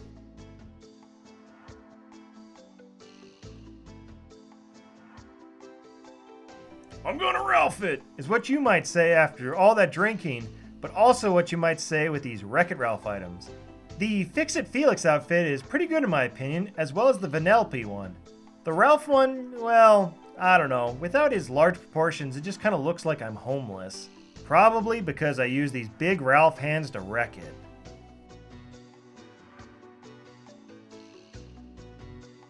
Oh good, I can use the hammer to fix it. And Vanellope's car is decent. I might go back and buy some of these, as they are the last we saw of Ralph since Disney never made a sequel. But don't forget about the theme parks. You have outfits from rides like the Haunted Mansion, but the only thing you can actually ride is one of the teacups. The consolation prize is the prop where you just stand in front of a pixely photo of other attractions. Surprisingly, Disney does not own Doctor Who. Yet. But you can own your own TARDIS. Well, look at it while it flies by. At least you can actually use the sonic screwdriver, which you use to kill a Dalek who turns into a hat. What? How are we back on Disney? 3 Beagle costumes, but no Huey, Dewey, or the other one. But you do get to be Launchpad and Scrooge himself, and if you buy this prop, you really do become him. Enchanter's Emporium offers a fairy costume as well as a wizard costume, and a cauldron that... well, I've seen enough hentai to know where this is going. European football offers a similar experience to the college back with college football, where there is sports gear but labeled for different football teams. Each team has the same 2 football animations that your avatar does in front of that team's logo. Except that only applies anymore to Chelsea. All the other teams only have 6 items or so left for them. There's an ominous extra page labeled props though, and this page is one of those that I think has been bloated by outside items. These items being flags of soccer-playing countries around the world. It's the same animation of your avatar waving a flag patriotically in celebration. There are also some leak-ins from another page where your avatar plays with the soccer ball in front of a country flag. In 3 different, I swear, animations. And some lunatic came in and added these English outfits for 2018. To be clear, not only is that 5 years after the release of the Xbox One, but 13 years after the release of the 360. There are also these animations that are in the same style as the other sports ones from the college collection. Fierce Moves is a page of moves that is, well, fierce. Most are martial arts poses like ninja kick or kung fu poses or training with a staff, and some are movement like this parkour one or this wall you do a backflip off of. And there's a single dance one that I guess it got lost or something. What? A second secret girls only page? Hashtag girls get it done. Gamer Chicks is a few pink tops and some other kind of generic pieces. Looks like it was a female Xbox community thing from around 2014.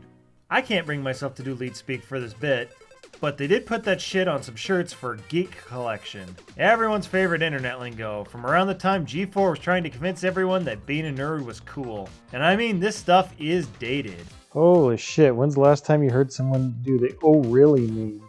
General Motors seems to have not understood that the population that owned a 360 and the population that could afford cars don't really overlap.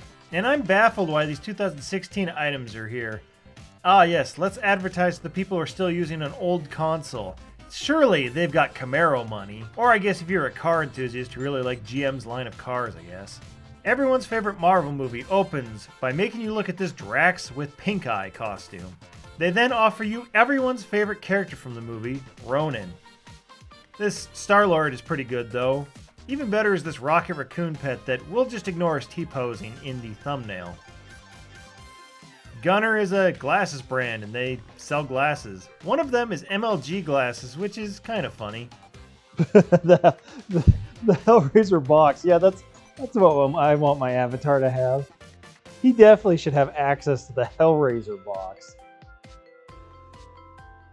And yet, Microsoft gave him access. Animation. Horrifying. Actually, you know what?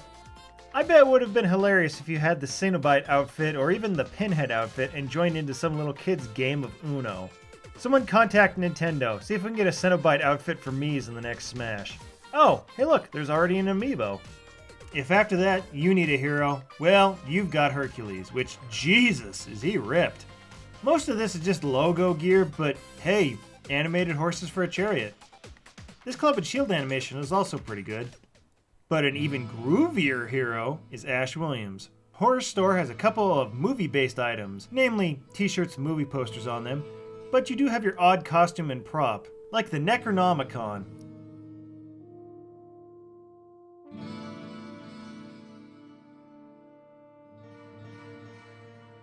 Or Ash's signature boomstick and chainsaw. Silence of the Lambs is also here with Hannibal Lecter prison cell prop. Finally, he's where he belongs. This straitjacket's pretty good too. It's hard to top some of the items on the last page, and Hot Wheels did not. Most of what they offer is just Hot Wheels themed shirts. There is this one car you can get in and ride, but it's not nearly as cool as the other one you get in. And it goes around on a Hot Wheels track.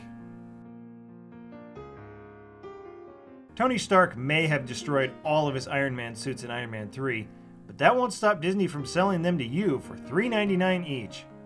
They do also include helmet-off versions as well with different helmets, but that's $1 more than buying the suit as one piece. Oh, also there are these Iron Man gauntlets which are goofy huge compared to how they should look.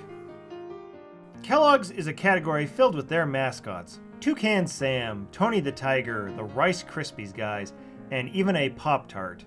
The nice thing is everything on this page is free. You could use the money you save to buy cereal, which I'm sure that's what the marketing guy was thinking. Ass Kick 2 lets you dress as Kick-Ass. Next page. I think it's pronounced Lalo. I don't know. It's shoes, okay? It's shoes. Just like Logan Lucky Joe Bang is a single free shirt. Superman logo on a shirt. DC's favorite merchandising move, and they've done it again in the Avatar world. They've also gone and offered a Superman costume and a Zod costume. The Superman flight emote is pretty decent, if you ignored the weird squished planet graphic as you come in for a landing. Somehow, the Marines have goofed up and managed to get themselves an Avatar page 3 separate times. And it's not the same items in each, so I think they're trying to add more at a later date, and somehow couldn't figure out how to add them to the existing page, so they ended up making a new one. These items are not terrible if you wanted this kind of military gear. Like all good recruitment propaganda, everything is free. This helicopter that tries to land on you twice is alright. The Marvel page is basically an expansion upon the Avengers page from earlier. We have new t-shirts from non-Avengers like Doctor Strange, Wolverine, Spider-Man, and the Fantastic Four. Women get access to specific female hero shirts as well as all the male heroes. For some reason, Hawkeye's bow is here twice with the minor difference of sharp versus rounded arrowheads. The only new prop is the Spider-Man Spider Swing. PlayStation may have the Spider-Man games, but do they have avatars who can swing like this? I was gonna yell, I have the power, but I didn't feel like it this far into the recording. But hey, look, He-Man. You too can have He-Man abs and ass. Or fuck it, turn into a battle cat and let an avatar in the He-Man suit ride you. If you're cool, you would want the Skeletor costume. If you're that guy, you could get an Orko costume or Orko prop. The other one is your own personal battle cat, and look, it's an actual cat and not an avatar. That's baseball, baby. Yeah. Woo! Is what I would say if any of the items were still here, but all that's left is 2 props on every page. All these teams, and not a single team branded item left. The only thing sillier than the Major League Baseball is Major League Gaming. But if you really want the MGL logo on stuff, here it is. As well as an awards ceremony where my avatar is crowned for being the best Ying player in the world. Is Paladins even an MLG game? Is MLG even still around, or did the Overwatch League nonsense kill it? Who knows? Speaking of Overwatch, at some point they had items for sale on Xbox avatars, but the cowards took them all down at some point. So all I have to prove it is this free Diva and Reaper hat that I downloaded back in 2017, and this Mercy prop from around the same time. If anyone has what all the Overwatch items used to be listed, please let me know. The same thing happened to World of Warcraft, and so I have these glaives that used to be free, and this Warhorse that I think was a promotion for Battle for Azeroth. Interesting that Blizzard wanted to advertise these non-360 games on this obscure part of the 360. I want my MTV. Ah, yes, of all the properties that MTV owns. Yes, these are definitely the two to... I think there used to be more shows here, but they have since been removed. So instead, you can get a Beavis and Butthead outfit with the separate option to buy just each's hair. There is also the Cornholio shirt, as well as a TV with the two on it. If you are someone who cares about Jersey Shore, well, congrats for you. You can be JWoww or Snooki, but not the other one.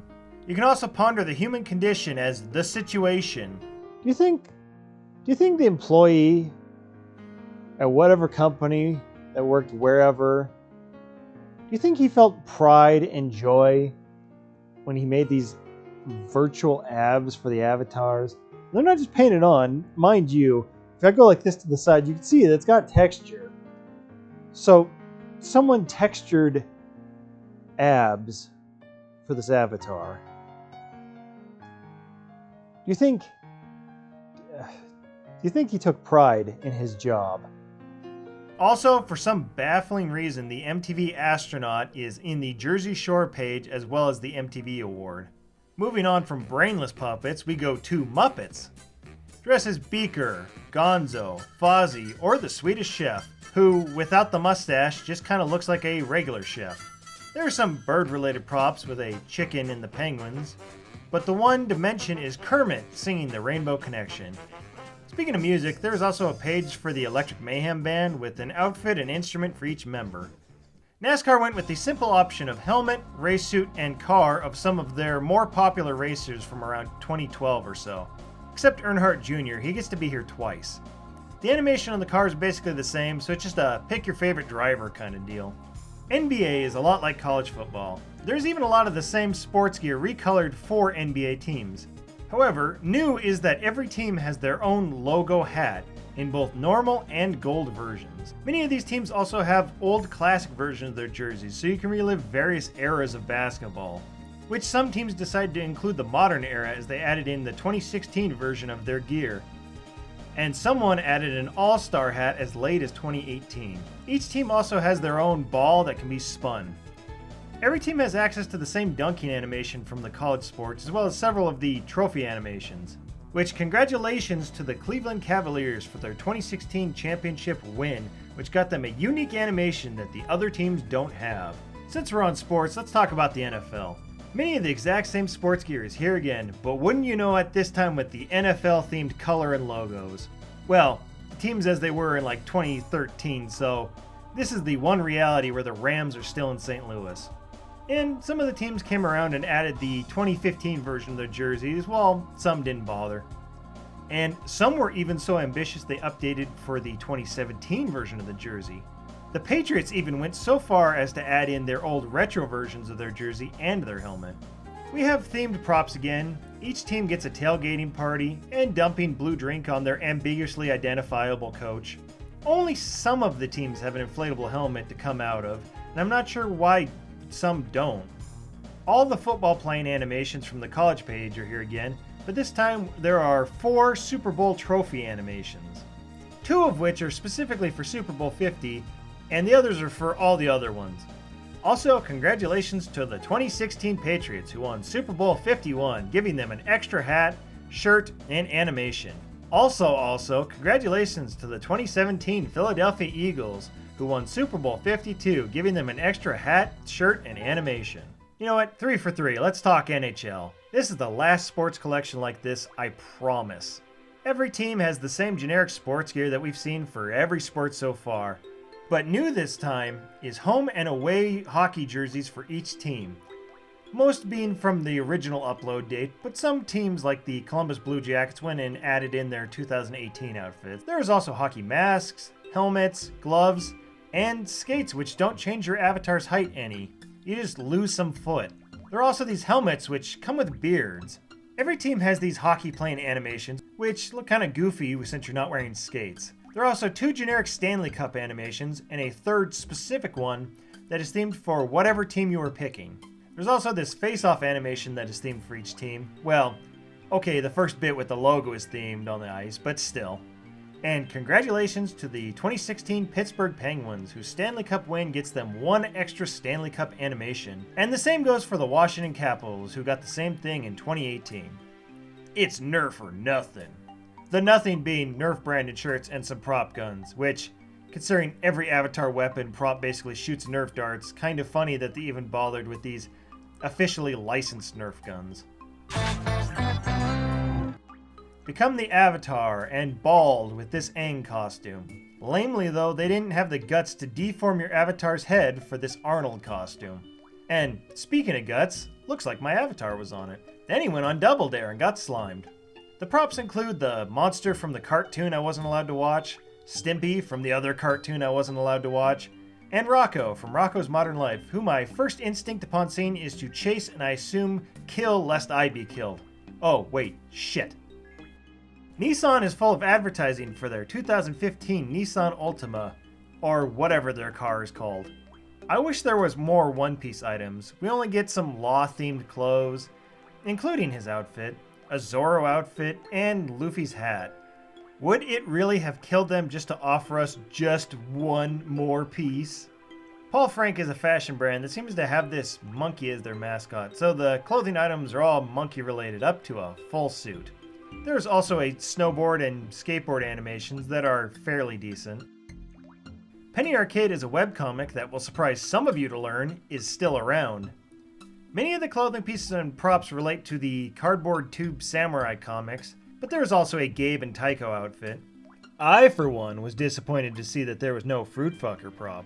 Pet Store is divided into subcategories of various pet types.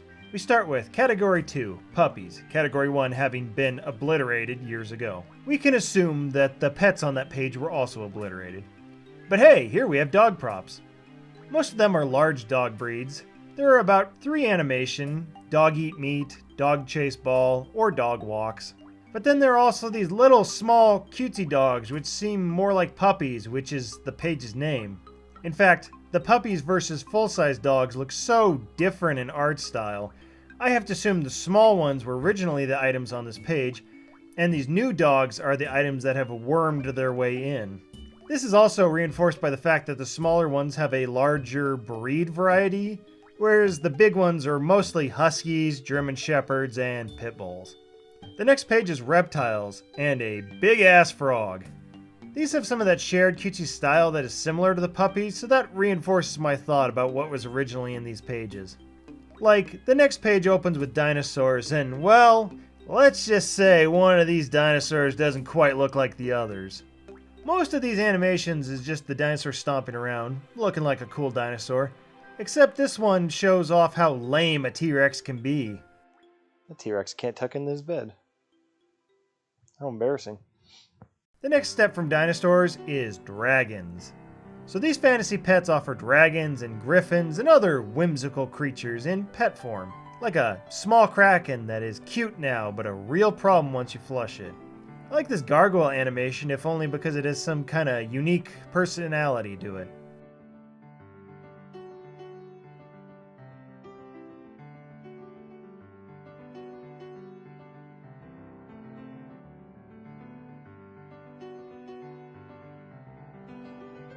The same cannot be said for the Sphinx that just kind of sits there as your avatar tries to provoke it with cultural stereotypes. The cat page is barren by comparison to the others, with half the page being cat shoes. One prop is the I has cheeseburger meme cat who doesn't even get the burger.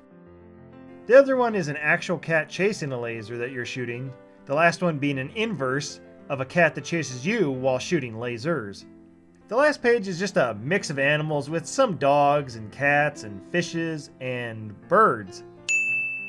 These pets are more free-range than the ones on some of the other pages. There's also a hamster and a horse for people who like small and large pets. There's also a monkey for the psychopath who wants to own a monkey. Yeah, let me just buy a thing that can throw feces at me and fucking castrate me if I accidentally piss it off one day. Sail the 7 seas with these pirate outfits. From captains to crewmen to eye patches, it's all here. Even the famous parrot adds to the counter with his little parrot peg leg. Oh, hey look, the monkey is back, but this time in pirate form. The last prop is what every pirate wants, a damn fine booty.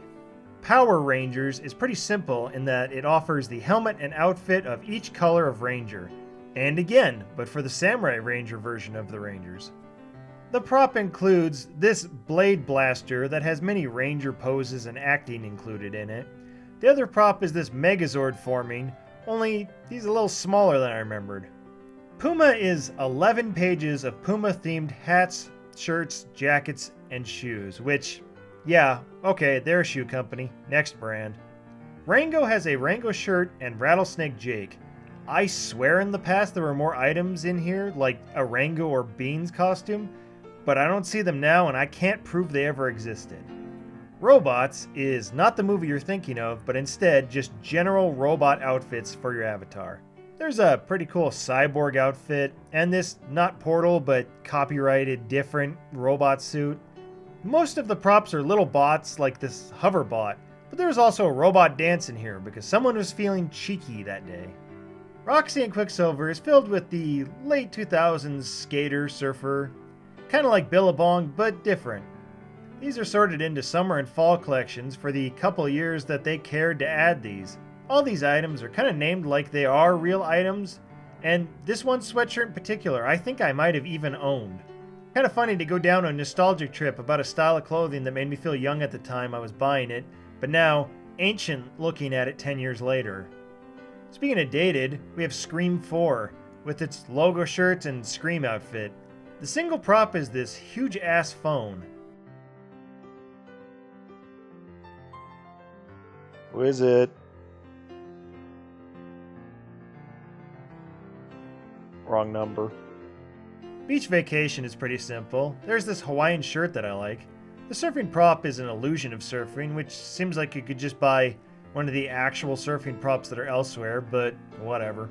Celebration seems to be generic party favors, except there is this New Year's 2011 prop that is kind of funny as it ages. These balloons are also pretty funny looking, like what's wrong with them? This box prop is also funny enough of a joke that I think Fortnite stole it as an emote.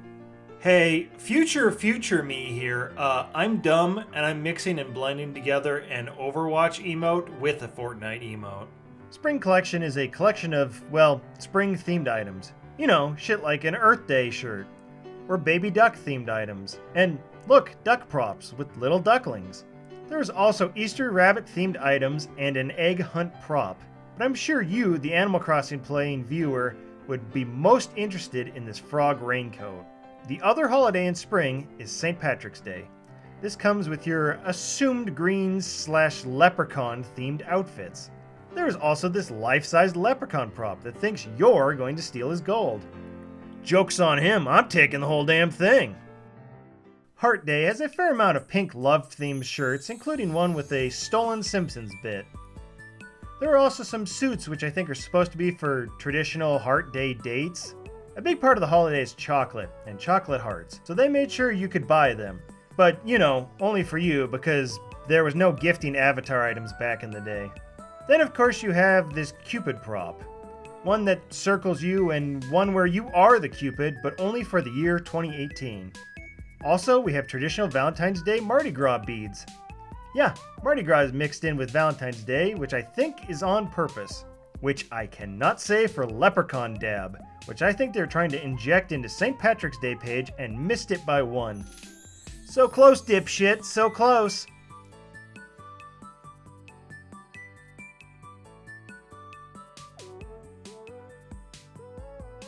Winter wear is coats and hats for snow. There is also a costume for being a Yeti. This is where you find your Arctic polar bear pet and your Antarctic penguin pet. The other pet is a snowman. You can build him tall or not so tall. He can have a happy face, happy smile, happy point of view. Skull Candy is the brand of earbuds that everyone tried to steal back when I worked at a music store. Fitting that most of the items here are headphones on a hat. The rest are shirts with a logo on them. Sons of Anarchy was a show. That's all I've really got to say about this stuff because it's the same as the Biker Collection, but it has the Sons of Anarchy branding. South Park has been on the air for 26 seasons, but time is in stasis on the 360 because almost all these items are from season 8. There's an outfit for each of the main boys on the show, as well as their superhero alter egos. The non-boy costumes are for Chef and a crab person. The props are for supporting characters from the era, such as the Woodland Christmas Critters. You can also get Mr. Hanky on this page, unlike the other South Park page from earlier.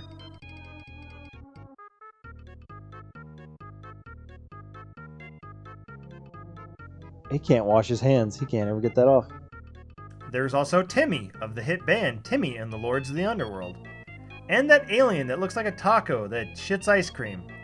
Oh boy, everyone's favorite character, Towley. Luckily, there's also the super cool robot Awesemo 4000 from what is probably my favorite episode of South Park. Chum is fum. That's right, it's time for nautical nonsense. Join the Krusty Krab crew with this SpongeBob design so you can steal the secret formula. Look at this retrobate trying to steal me formula. The Patrick prop is pretty good, except I feel like it's pretty short.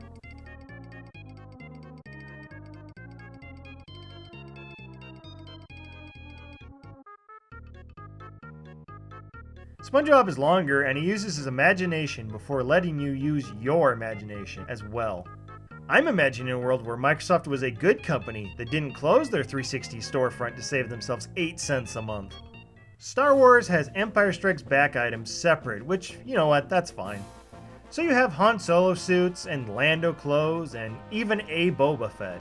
You have your rebels as soldiers and pilots, but only snowtroopers. Boba Fett's ship is a tiny toy version of it that you take out of the box, ruining its value by hundreds of dollars. The AT-AT is also small, but it also has a land speeder that comes by and trips it, which is way more of a toy set than I would have offered. I don't think it's a toy, just small. Like this tiny Wampa that wants me dead, or this tiny Tauntaun that I want dead. The next Star Wars page has a wider range of outfits to pick from, like C-3PO, or the Jizz Whaler, or the Death Star Gunner. Okay, there are also ones of important characters like Obi-Wan, Luke, Han, and Darth Vader. This is also where most of the Imperial troopers and pilots can be found. The props are not toy scale though, as demonstrated by this Bantha, which is large enough for my avatar to ride. I think the weapons are still toys because of the orange tips, but hey, they function like blasters, so... The pistol has you running away, while the rifle has you training on an Imperial shooting range. R2-D2 shows up and shows you the still image of a lumpy avatar. He will not play you at Holo Chess, which no one will, so you'll have to play it by yourself. This also means you'll have to threaten yourself to let yourself win. Speaking of games, there's also this large Star Wars arcade machine prop here that looks neat, but it doesn't quite feel like you're flying a ship in space. Unlike the TIE Fighter prop, which literally lets you fly a ship in space. The next Star Wars page is Stargate. This page is mainly logo shirts, but there are crew uniforms and this Anubis armor. The first prop is this symbiote that your avatar seems to willingly let get jammed into his belly button. The other one is the famous Fargate from Stargate. The styles pages are all fashion styles that are separated, like the first one of 80s, which is some eclectic 80s inspired outfits, or Prep School, which is blazers and dress slacks and those loafer shoes. The more fantasy-themed collections are ones like Steampunk Collection, which has, well, all the buckles and goggles that you would ever think that would be in a steampunk costume. There is also some steampunk inventions in here, like this Robo-Dog or Robot. The opposite of steampunk is the Wild West. This page has cowboy outfits with the boots and the hats. There's also some mariachi clothes. The prop here is every middle schooler from the Midwest's nightmare, line dancing. There's also a gunless shooting gallery, which is less off-putting than the rodeo clown next to it. What kind of fucking weirdo was like, you know what? I want my avatar to be a clown, but not just any clown, a rodeo clown. Summer Sports has your typical camping outfits and activities. This includes the act of camping itself as an item. There's also a downhill bike and the extreme wakeboarding prop.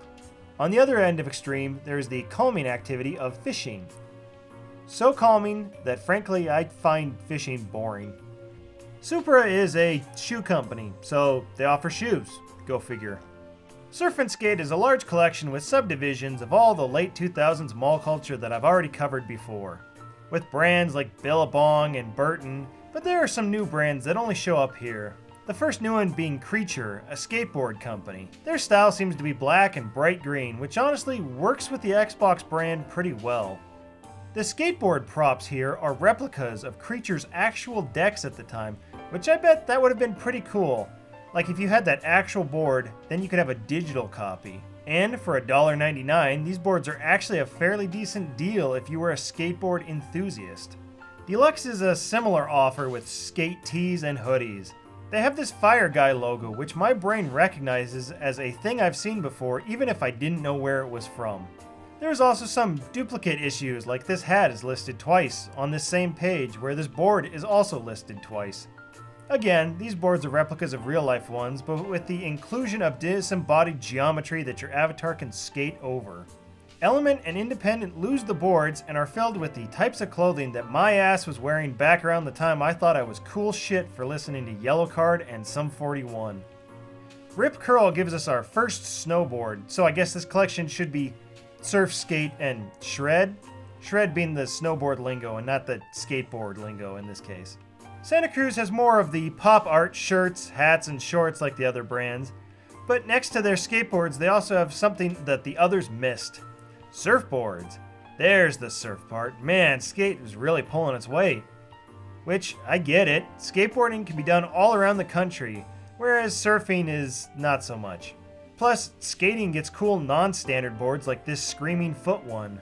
Tokidoki is the last one here, which is skate gear but with more of a kawaii aesthetic.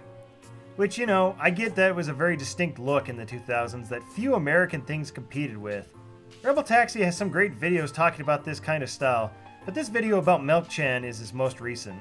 Besides the shirts and watches and hats, there are also like versions of the different mascots that you could buy. I assume that the company operates like Sanrio by having mascots that you can put on every item that you manufacture and just do that for each mascot. Also, because this is a skate brand, they do have skateboards, but they are a full $1 more than the other brands and they seem to have less involved in the animations. Tattoos are used by many cultures to indicate things, but here they are used to indicate that you paid $1.99 for one on your avatar. These include full sleeves and full leg ones, but because it has to be an item of clothing, they're kind of attached to these designated wife beaters or cargo shorts. Some of these tattoos are big and colorful, in one instance, too colorful, while others fall more in the solid black and tribal tattoo category. Teenage Mutant Hero Turtles, Teenage Mutant Hero Turtles, Teenage Mutant Hero Turtles. These look like they're specifically the ones from that cartoon. The 2012 Nickelodeon ones, it seems. Each turtle comes in full turtle, or just their head, and each turtle has a version of their weapons. These weapons have this motion blur effect on them that works pretty well because I think it's trying to keep the animation style from the show, but I never saw it, so I'm not quite sure. But not so fast, Turtles fans, because you are also about to get your beloved Michael Bay's Turtles as well. Yes, these turtles also come with the full body or just head options, because why not? These turtle weapons are distinct in that while they still use the effect to blur the motion, they all include a turtle shell on your back, which so do the costumes. So if you were to buy a turtle and his animation, you would probably have like 2 shells. The Michael Bay collection also includes a very shiny Shredder and Splinter costume.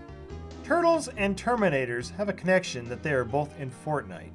The items to look at here are the Terminator Shades and the T-800, which your avatar Rock Sock Ims. Do you remember hit web series The Guild? You know, the show that propelled Felicia Day into prominence. I remember it. I had a t-shirt that had the Cheesy Beards logo on it from the show. Much like Felicia Day, that shirt has been missing for years. Anyway, the outfits and weapons of each character's avatar are available for your avatar, with no gender restrictions on them, so ladies, you too can pretend you are connecting to the McDonald's Wi-Fi to play not Warcraft. Lord of the Rings didn't come out in time for them to exploit it in the avatar market, but The Hobbit did. So you can be Gandalf or Bilbo? Bilbo. Oh, what the fuck is wrong with the feet? Let's just get the One Ring and fuck around with it to take our minds off that, because there are absolutely no consequences for using this ring. See, look at this guy. He used the ring constantly and he's perfectly fine with no issues whatsoever. Why, he looks just as good as he did in that game that came out last year. The Hunger Games lets you represent a district by offering a hat and shirt for each one. This hovercraft seems to think it's in Star Wars as it's trying to recreate the Death Star trench run. At least the toy crossbow and toy archery seems to invoke the spirit of the Hunger Games movie. Ladies, it's time for you to live out your Korra fantasies. Guys, you'll have to settle for being Bolin. All jokes aside, I really like the items in this collection, specifically the bending. All of these animations are pretty cool and seem to represent some of the appeal of having these powers.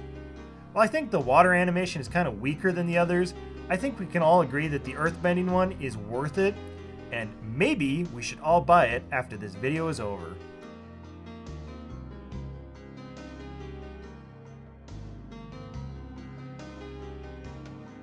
Go Team Venture! Yes, go Team Venture! Adult Swim's hit show offers the logical choice of dressing as the Venture Bros themselves, as Hank or Dean.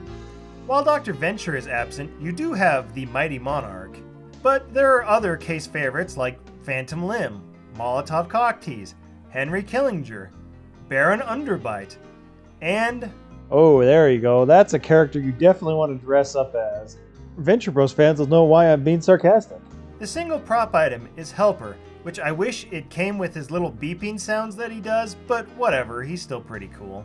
Thor: The Dark World is often regarded as the best Marvel movie ever and the high point of all Marvel films. While of course Thor is here, you can also get an outfit for Heimdall and Loki. And I want to say this is the bad guy from Thor 2, but it's hard to tell. I think this is supposed to be a scar on his head, but it just looks like they're trying to avoid fully coloring in the avatar's face. Anyway, your avatar uses his hammer worthiness to blast apart some rock guy. Threadless is t-shirts that seem to be filled with internet gags and jokes that would have been all the rage at Hot Topics and Spencer's Gifts that I'm sure that they were sold at. Jokes like Lion with Glasses, and Running Refrigerator, and Beatles as Beatles, and the hipster spoofing I listen to bands that don't even exist yet shirt. There's also a t-shirt with this pretty famous Pac-Man design on it that I've seen before, because it was so famous it was even on Community. I had no idea its name or that it was an actual shirt until now. Winter sports probably wanted to be called Winter Olympics, but found out they couldn't because the Olympics is an actual trademarked thing. Most of this page is just shirts with the initials of countries that participate in Winter Olympic events. Events like this extreme downhill skiing, or outfits and props for our first and only depiction of bobsledding. There's also this gold medal ceremony that is free, so there you go, you can be a winner if you want to. Comedy Central show Workaholics offers you clothes that are referencing the show, like this wizard outfit, or this fully torqued Speedo. There's also Blake's hair, and this tie-on head suit. There's a beer bong and keg stand props, but because avatars can't drink alcohol, they're missing the drinking aspect. Alcohol is a no-no, but this very tight foam hand is fine. I mean, it could be referencing anything.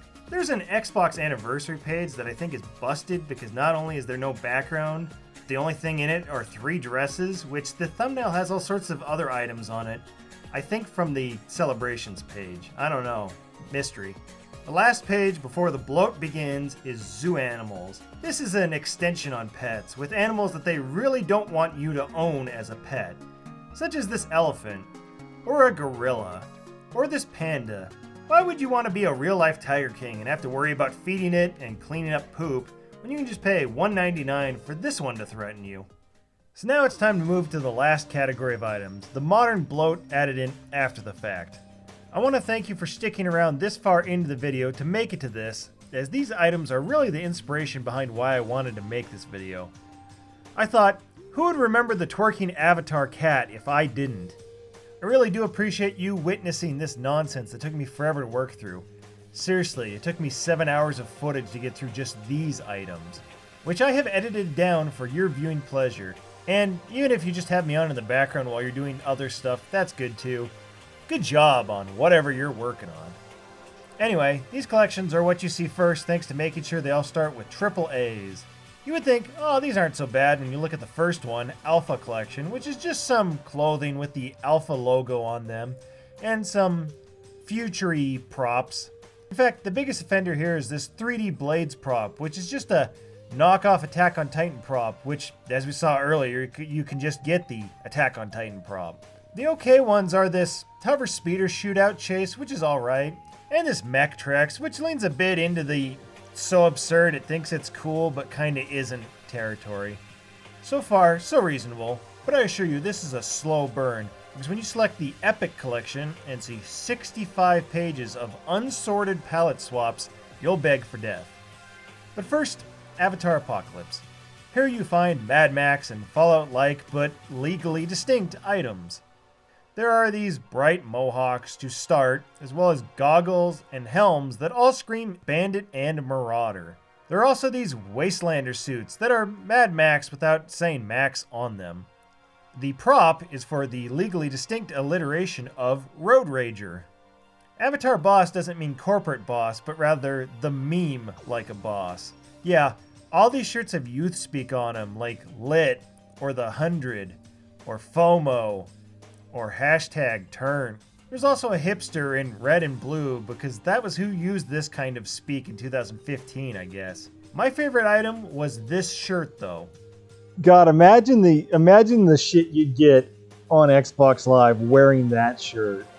Avatar Steampunk is just styled suits, including this one that looks oddly familiar.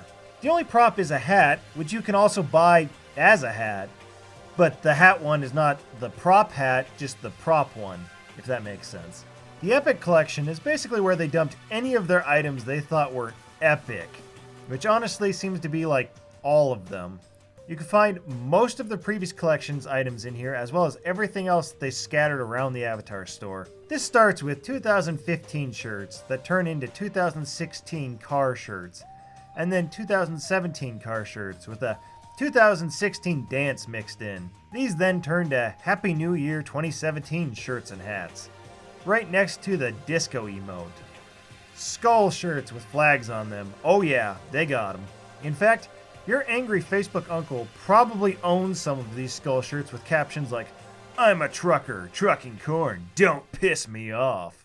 You know, all these fucking wolf shirts and skull shirts, this shit's like they went to a gas station. What the? Who the fuck is this? There are anime girls on t-shirts that you can barely see. So fuck it, just become the anime. Yes, there are a shit ton of anime heads that go over your avatar in all of the colors you can think of. Some male, some female, some with cat ears, some with a dance. Some of the anime conversions are full-bodied outfits. And like I said, at least an hour before, all of this anime is offered in a metallic gold style, which add to the item count like having these gamer shirts and having them listed each time for each color, and then again for if they have gold lettering or not. On the topic of gold, there are like at least 15, if not more, of these solid gold gas masks in these pages. All of them look the same to me, but they have to be different. See some skull heads in each color. Some can make a full Halloween suit, 3 wolf moons in different colors, cat suits, but not the sexy Persona 5 type in each color, some of which are garish. Some just affect your head and make you dance.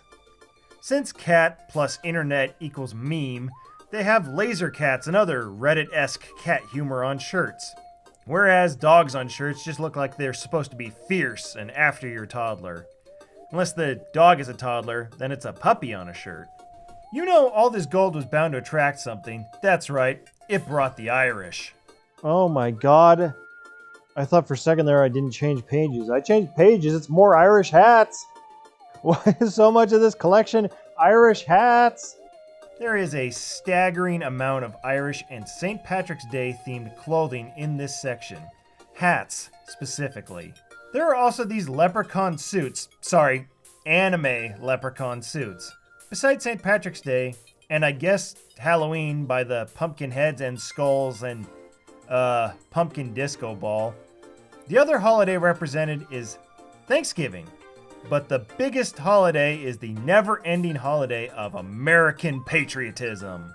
Advanced Tech is where you find your not Genji outfit, as well as Future Cowboy and his recolors. There is a discount Geordie visor, as well as discount Borg face parts.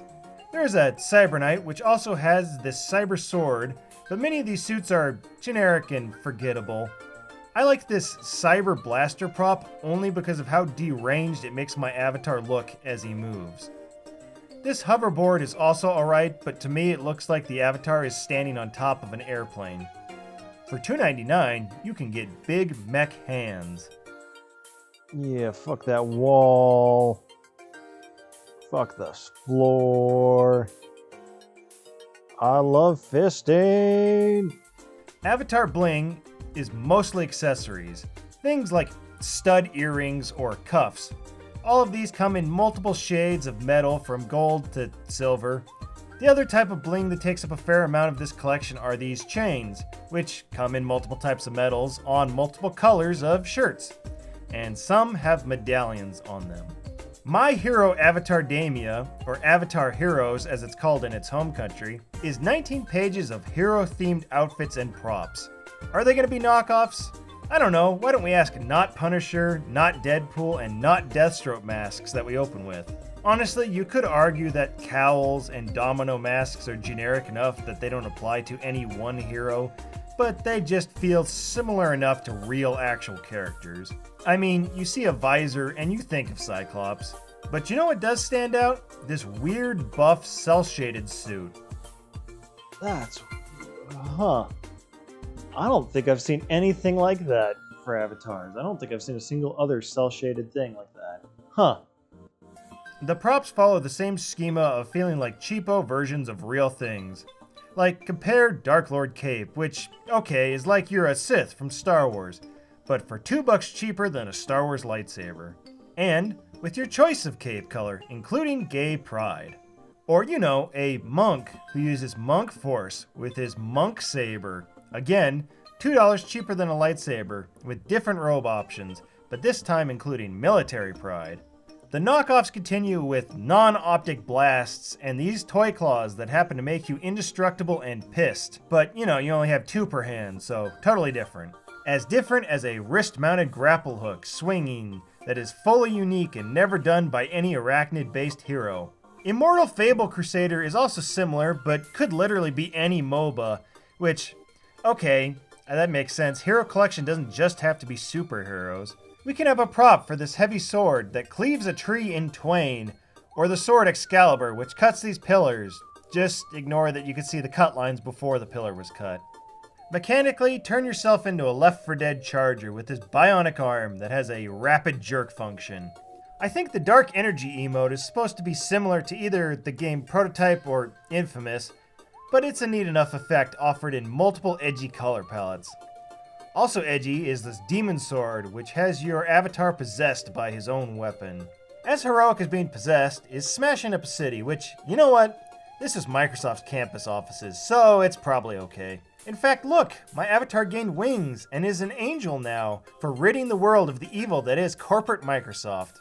Speaking of flying, a lot of this collection is these animations of flying, both with a cape or without a cape. They must be different since they're all listed here multiple times, but man, most of these just seem identical to me. I guess I could tell apart the ones that are just cape with no flying though.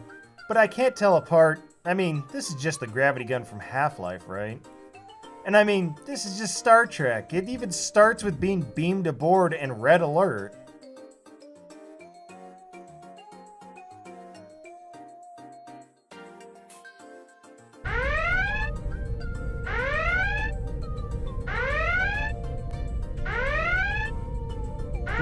Abandon the ship when it's in trouble. Yeah, fucking hell. These mech arms also clearly have a Doc Ock inspired, here it even has the word superior in the name. The second thing that makes up most of this collection is this Kingslayer bow, which they must have been very proud of. Sometimes he shoots it. Sometimes it has a little knife in the bow part. And one time it made my avatar fat. The last repetitive item, and it is a bane of my existence, is these lightning animations. They're also very samey, and they're all listed multiple times in red, blue, purple, sometimes other colors. They aren't even all next to each other like the bows. They're scattered throughout, making each time I saw one more of a pain in the ass. But you know who isn't a pain? Super Dog. Super Dog? Yeah, Super Dog. Everybody get a picture with Super Dog. Avatar Threads is another mega category with little smaller mega categories. Smegma categories, if you will. The first smegma is accessories, which is mostly just parts and pieces from the later outfits, but categorized by themselves. But there are also some sunglasses to observe, and some bracelets, which are an underrepresented accessory. There are also some rings, which I think are too expensive for how small they are, but the modeler just says deal with it. Just as I am now dealing with 35 pages full of costumes. Costumes like 80s Guy, or Yakuza, or multiple Santas. And this one is from DreamWorks' newest Kung Fu Panda movie. There are these astronauts, which some of these god-awful effects on them that look like this. These ones at least seem better because the dog or cat head prevents any effects on the helmet. There are these hardcore gamer outfits because nothing screams gamer like looking like you're one loss in Overwatch away from smashing your keyboard. Thank God I'm not a gamer though. I'm a banana! I'm a banana, I'm a banana, I'm a banana. Look at me, man! There are also these Bloodlord outfits, which are in like 70 pages across the entire Avatar store because they come in so many colors and variations. There's one for every gamer. Even with Bling Pride Lord, they made sure to cover the target demo of edgy gamer who probably yells slurs, but is still cool with his gay homies. The other gamer, Elite Gamer, absolutely uses slurs against his homies. Then we have Normal Gamer, whose stance on his homies is a mystery. There's also this eyesore. Don't forget Gangnam Style. This is part of some suits, including a gold one, which is $1 more, and one with a devil head. This one that turns you into a low-poly madman is kinda neat though. They then used this effect to replicate the Giga Chad meme. It's too late, loser. I've bought the Giga Chad skin and gifted you dollars glued all over your naked body skin. Hey, it's me, knockoff Goku! Then we have gold suits, which all seem to have Jimmy Neutron's hair on them. There are some animal onesies with dogs, cats, unicorns, and a shark. These would all later become Fortnite skins. There's a selection of hip-hop outfits that the main feature are headphones and an askew hat. Or you could save none of the money for a version without the hat. There are some full body suits of textures. Some have a skull face, some let you keep your face, some are made from cloth, and one of... Oh. Ew. This full body one is long hair. This one lets you become a mermaid. Hey, wait a second, this is a prop. What's a prop doing in the costume page? And who the fuck would buy this? Oh. What the fuck? The audience for some of these is unknown, but I can at least understand the appeal of like skull head armor or this voxel outfit, and I probably didn't need to say it again, but everything is offered in either black and gold or white and gold, sometimes both. Sometimes St. Patrick's green and gold. And yes, that gold is included on all Christmas items, which is how the headwear starts, with this Christmas crown and hat combo. On the opposite edge of wealth, there are these paper bag masks. And by God, the anime hair and faces are back. But I think they're slightly different this time. I gotta be honest, I cannot tell anymore. There are some non-anime hair, mostly normal hair of the main 2016 styles, with some for specific people, like President Lincoln, or whichever president this is supposed to be. Hipster mustaches are also available, and every hipster loves Captain Picard and Harry Potter. But hipsters hate cowboys. They're their natural predators. Cowboy adjacent, there is a Desperado mask, and these Day of the Dead masks. Here are some meme hats. This duck mask, the watermelon helm, not Ghost Rider, that unicorn horse mask they used to sell, Jason, the clown from It, Keanu from Cyberpunk, and internet hearthstoner Lieutenant Eddie. The most important meme of its time is also here. Oh man, dick's out. While not a direct meme, this shark hat could be a left shark hat if you use your imagination. The most interesting hat though is not a hat, but an eye. Oh, that's weird. It's always facing you. Huh. Oh, for a second there, I could see my avatar's head inside that thing. Pants! What can I say that is interesting about pants? Well, shit, not much. But look, these pants come with boxers that you can see. And these boxer pants come in multiple shades up to iridescent. And here we have a cast for your legs, which aren't really pants. There are some MMA or boxing shorts with a championship belt, which are more pants-like, I guess. A fair amount of this page is various sweatpants and jeans, but there's some oddly specific items still, like this kilt. How about some shoes to go with your pants? Like dog, or cat, or tiger as your shoes. Most of these shoes on offer are just multiple colors of canvas shoes, like Converse shoes, but ambiguous enough that they could be any brand of shoes. Pretend I had a good transition to Avatar Thread props as you behold 8-bit bling. Avatar Props is a 48-page arrangement of Avatar animations and only animations. There isn't really any great way to go through these except in order, so let's get to it. We start with Avatar game-themed animations, with the before-mentioned 8-bit, but also this Fable-like animation, and this Avatar third-person shooter animation.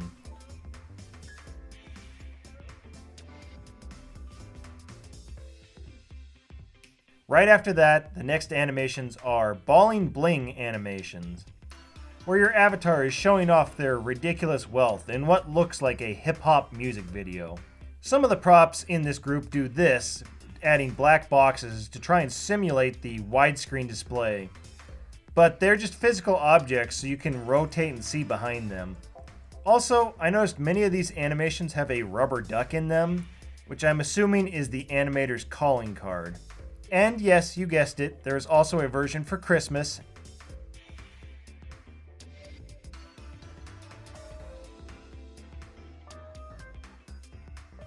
And another one for Halloween. Thankfully, on some of these, they gave up on adding the black bars, and so they just look better. Here is Bling Island, a tropical hell of our own making. After that is Bling Leprechaun, which, okay, I guess that makes sense. They are around gold all day.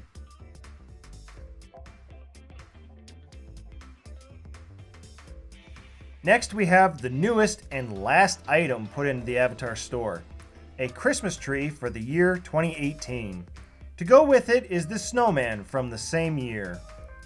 Show off how you are part of the PC Master Race with this gaming computer prop, baffingly here on a filthy peasantry console. Oh shit, Illuminati confirmed.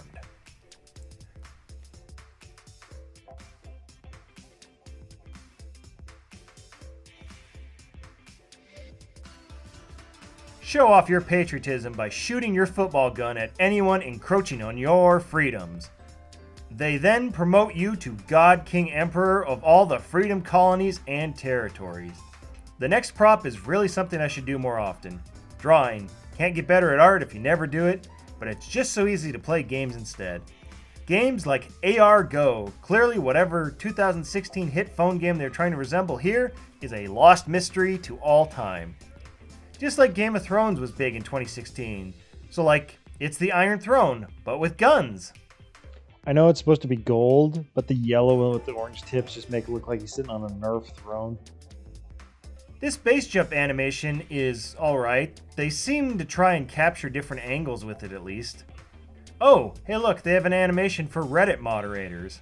Take part in a dead, outdated trend with this bottle flip animation, complete with JPEG crowd. But first, let me take a selfie. Get yourself shredded with multiple weightlifting animations. By the time you're done, you'll be ripped. Which you would need to be to pull off this breakdancing moves like this, or this, or this. Or maybe muscles get in the way of dancing. I don't know, I am very stationary. Yeah, like this. Which I can't say about this surfing animation. It and the water effect is very mobile. In fact, for $2.99, I think this surfing animation is both cheaper and better than some of the other ones from before. Become king with a tiger in Bling Tiger, or the Tiger King. Wait, is he the Tiger King? I can't follow anymore. It's weird that they have to put toy money gun in the title of this one, because like, yeah, a money gun is a toy already, it just shoots money. There's a section of animations that just seem to be pose loops, like the bodybuilding, or a bored avatar, or a sleepy avatar, or a sassy catwalk avatar, or a boxing stance. One of which you are actually losing. There are also an odd amount of fear ones, like my avatar has manifested my worst anxieties and fears. Oh god, oh no, please, not the pepper art! There are a fair amount of dogs too. All large breeds with two animations, standing next to you and barking/running next to you. Call Poppy Dance is something that I'm sure is a reference to something, but I have no idea what. Please leave a comment calling me an idiot if you know what it is. You can also then tell me what it is in the same comment, but you don't have to. Do what a teacher failed to achieve in 1986 and become the first civilian to successfully ride a shuttle into space with this prop. Speaking of NASA shuttles, 3 different explosion animations. One is a cool guy who doesn't look at explosions.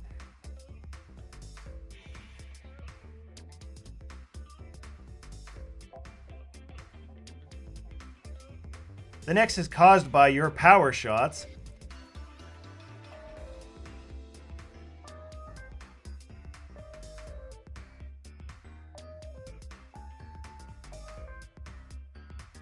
The last you ride away from on your sweet motorcycle.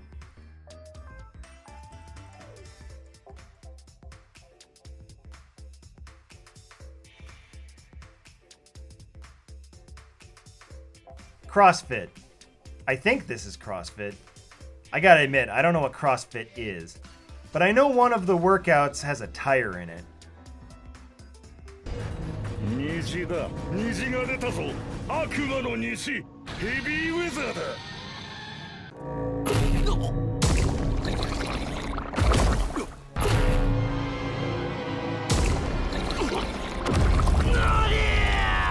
なんでだ。カタツムリには触ってねえのに。そして強い思い込みは肉体さえ変化させる。Honestly, every game should include the ability to dab in it. Halo Infinite could be fixed if they put in a dab button.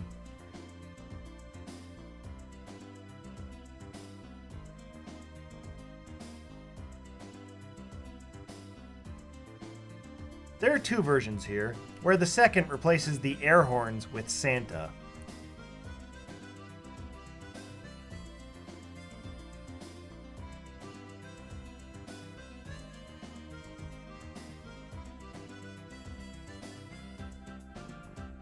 Now, for some non-breakdance dances. Most of these are kind of generic and nondescript, but this one here is clearly supposed to be Thriller.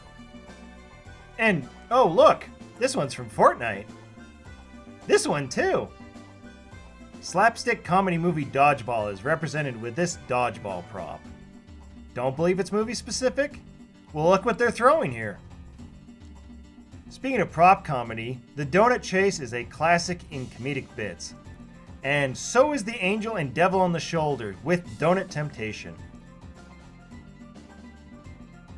A terrible point in my life of 2017 is represented in this prop named Eat, Sleep, Game, Repeat. The Bottle JPEG crowd is back for this EDM rave.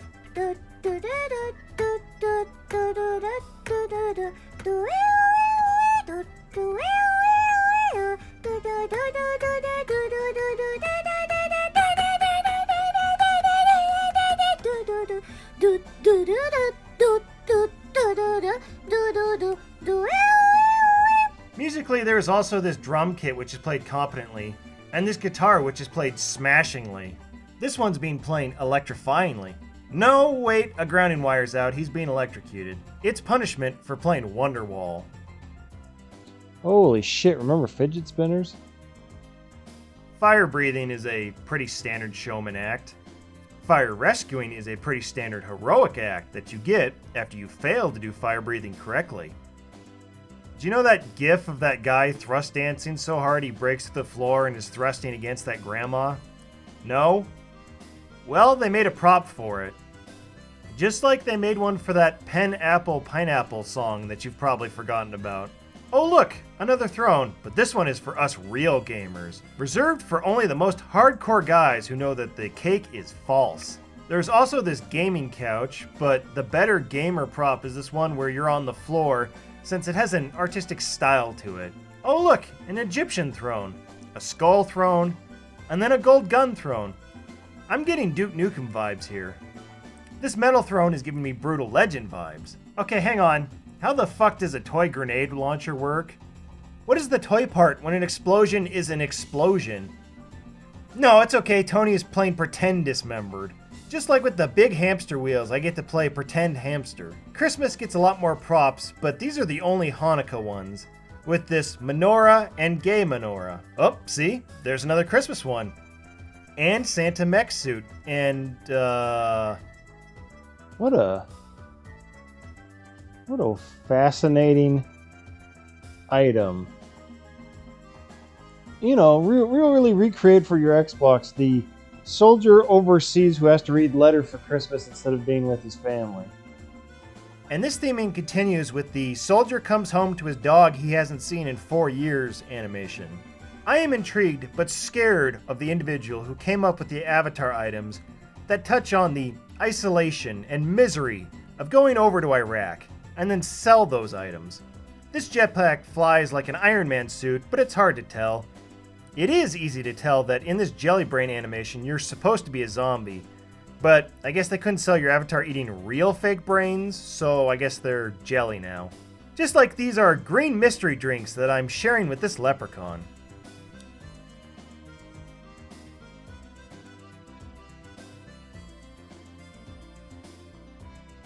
Oh, and of course there is a Christmas version of this, but with Santa before you ask.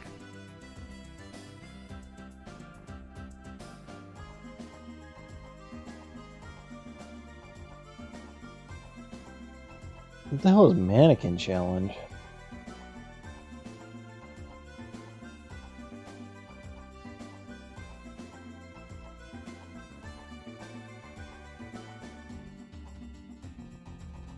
This mic drop one is pretty funny, if only because of how long it lingers on just the mic. How long are we gonna linger on this? Holy hell. Is he coming back? Seriously, how long are we gonna hold on this? This prop is the most destructive way to make a sandwich.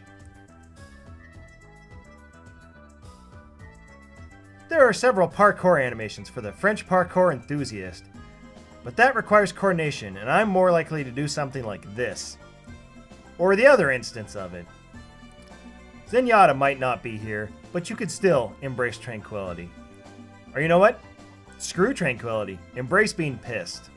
There are 2 raptors, one of which you can ride, and the other one you are inside because it's that big expensive raptor suit.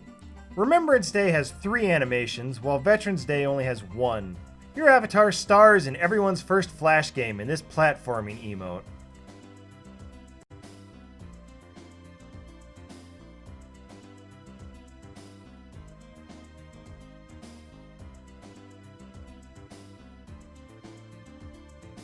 I can't tell if my avatar is the DM or a player in this one.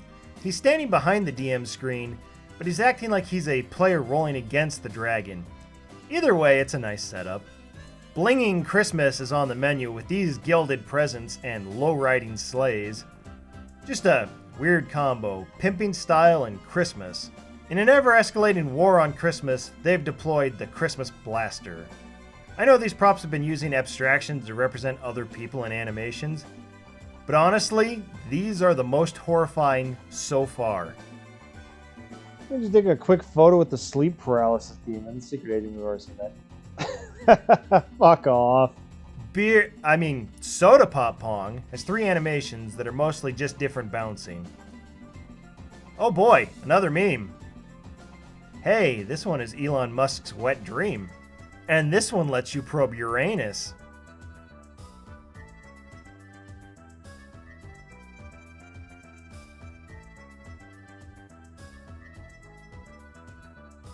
Did the probe just take a selfie? Here's a space octopus. Just remember, in space, no one can hear you Yamate. Is this what happens to people who had ADD when they first used fidget spinners?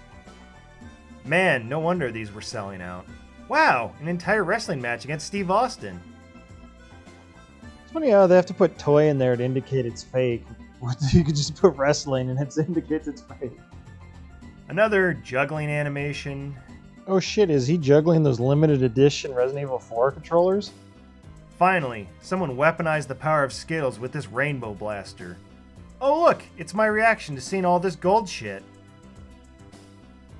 I don't have a way to introduce this, just enjoy.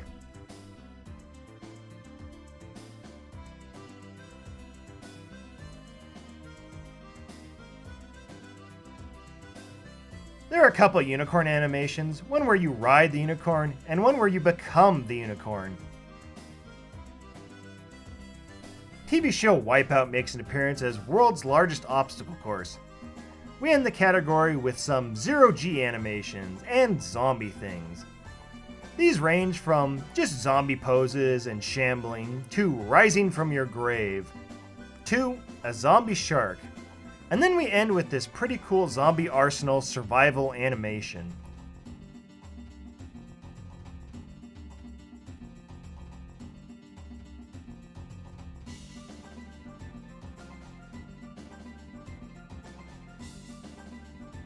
There were also numerous sports animations, but I already talked about them in the NBA and college sports. Like, all the soccer country flags are in here, creating multiple duplicates. Phew. Oh, we aren't done. Avatar Thread still has one more page. A page for shirts. Most of the items here are the one item in multiple styles. Like these jackets. You can really see this with the country shirts. There are a whole bunch of shirts that just say, buy this. I don't know if they're instructing you to buy them, or if you wear it and instruct people to buy you. There are some gamer shirts like the 1-Up or Camper, Toon, ZOMG, or any other thing you can think of that a GameStop would have been putting on their shelves in 2016. Ho ho ho, us gamers, huh? There are also a lot of tactical combat vests. I also want to know what is up with these very situational shirts. Like this one. Or all these it's a baby boy or girl shirts. Yeah, gotta let all my Halo 3 homies know I've propagated. The next large category with large subcategories is Avatar Armory, starting with melee weapons. We have these dual daggers that I'm pretty sure every rogue pictures themselves as, going apeshit and such. And by these daggers, I mean, holy shit, there are a lot of dagger animations. There's an equivalent that starts with a bow, so, one for each type of rogue, I guess. Sorry, did I say rogue? I guess I meant assassin.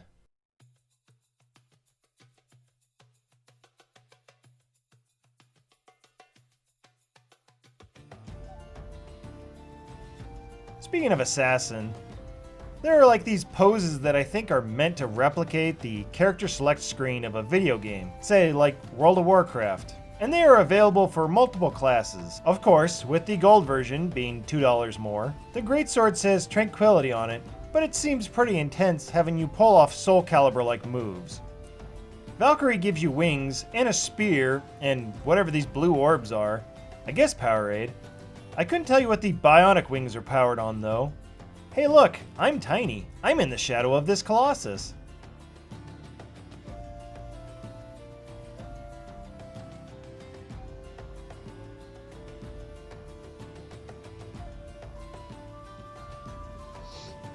You know what they say about dire wolves? It's like a regular wolf, but more dire.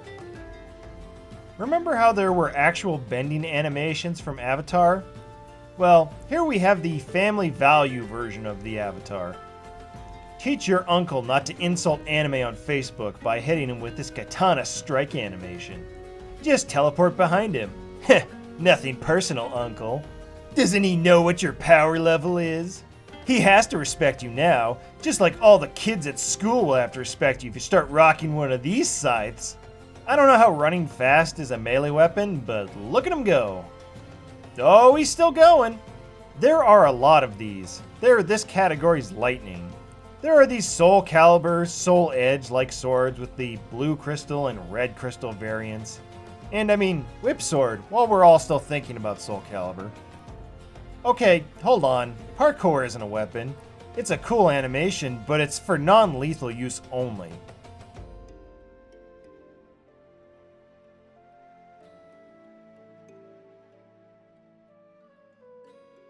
Modular space living is pretty cool, but again, not a weapon. Oh, hey, dual pistols. Yeah, okay, these are weapons. Not melee, but you know, getting closer. Here we go, a battle axe. This is both a weapon and for melee use. No, stop it! What is this? You have your own gun category. Stay out and wait your turn. I don't care how cool you are.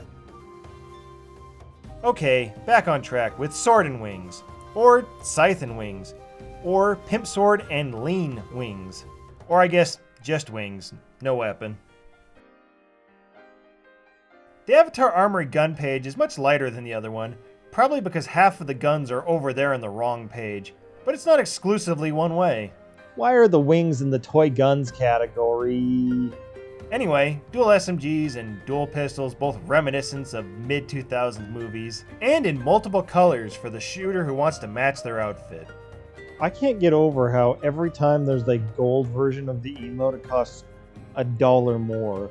Like it's some kind of prestige thing to the other 12-year-olds that I was able to spend $4. You guys can only spend $3. My mom let me have an extra $1. The assault rifle dual wielding, though, invokes an image of a more modern maniac. And with heavy battle armor, you could see what it'd like to be a future maniac. There are a couple future guns here, like this one that shoots beams of energy, or a Mega Man-like blaster, and look, laser pistol. Or your squirrel sidekick who carries laser weapons for you. But back in our era, we have to settle for our assault rifles and sniper rifles. And there is a fair amount of sniping for your avatar to do. Take that, Mr. Kennedy. Oh god, they're coming after me for my role in taking out Kennedy! I know this is all pretend, and they all say toy on them, but please explain to me how the fuck does a toy flamethrower work? Like, it's melting the ice, like a real flamethrower. It's almost like the toy label is a stupid censorship measure created to appease an ignorant ruling class who legislatively hate video games. Whatever, toy light machine gun, who cares? Let's escalate it. Toy RPG, yeah, okay. Toy mech suits, there we go. Now we've reached peak toy warfare escalation. Cat collection is cat masks and shirts filled with laser cats, channeling that 2010's haha epic internet cat thing that everyone's aunt latched onto a few years later. The kind of energy of long cat or grumpy cat. Most of these items were in other pages already, but some, like cat pants, were not. Costume Party is, I'm pretty sure, another group trying to throw their hands into the Avatar meme pool, because the other ones had unicorn hoodies, and this one outwardly just has this. Brony costume. Oh boy. They also have a large amount of these emojis, but as your new face. I mean, we know why I'm laughing. Other outfits include cow, zombies both in full and head-only variety, and evil clown. And look, Daft Punk is here. The props are 2 Office Space jokes, one for the stapler and one for smashing the copier. And the non-Office Space one is a Clash of Clans Hog Rider. Dance Moves is full of dances we have already seen, with one special one that we haven't seen yet.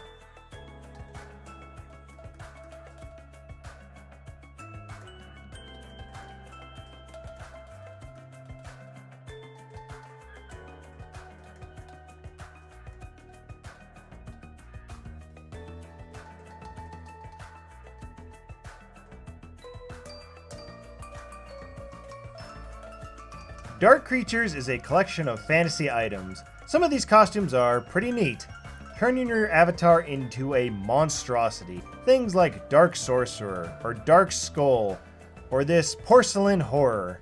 Some are, well, less menacing. Ballin' Gamer Zombie. What the fuck? Some have their inspiration pretty clear on their sleeve. That's just Reaper from Overwatch. Many of the outfits here are zombies of some manner, or I guess zombie related because they're survivors. In fact, we've got a second zombie from the grave animation here, and instead of a shark, this time a zombie dog. Zombie adjacent is the necromancer animation. Epic Thanksgiving is its own weird little oddity of Thanksgiving shirts, which is funny considering how Christmas and Halloween and St. Patrick's Day got a deluge of items and recolors. Thanksgiving is basically an untapped market. Legendary Champion is a 3-category grouping that starts with armors. These are standard fare dark fantasy armors that I'm sure you can find almost spot on in like 300 different low-budget Steam games right now. It's not bad or anything, but it's certainly not that interesting.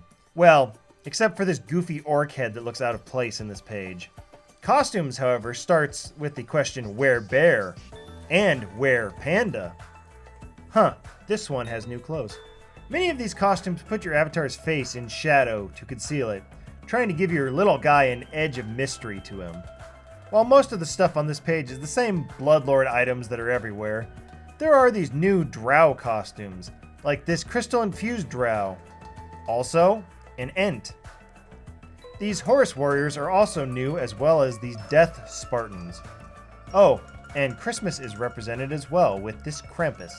There are also a couple orcs, and the page ends with these seemingly normal fantasy class costumes that makes me wonder if they were the original items on this page. The weapons page is mostly the melee weapons from before, but there are some new items like rideable dragons. Each color of dragon is represented with at least 3 or so different, but honestly the same riding animations. Hang on, this dragon is riding you. At least this dragon is too small for either, but it does land, and I'm counting that for the bird counter. Ha! Yeah, that's right. You thought I forgot, but it's still going. Rideable griffin, rideable whatever this bird is, rideable golem, rideable wolf. It's all the same.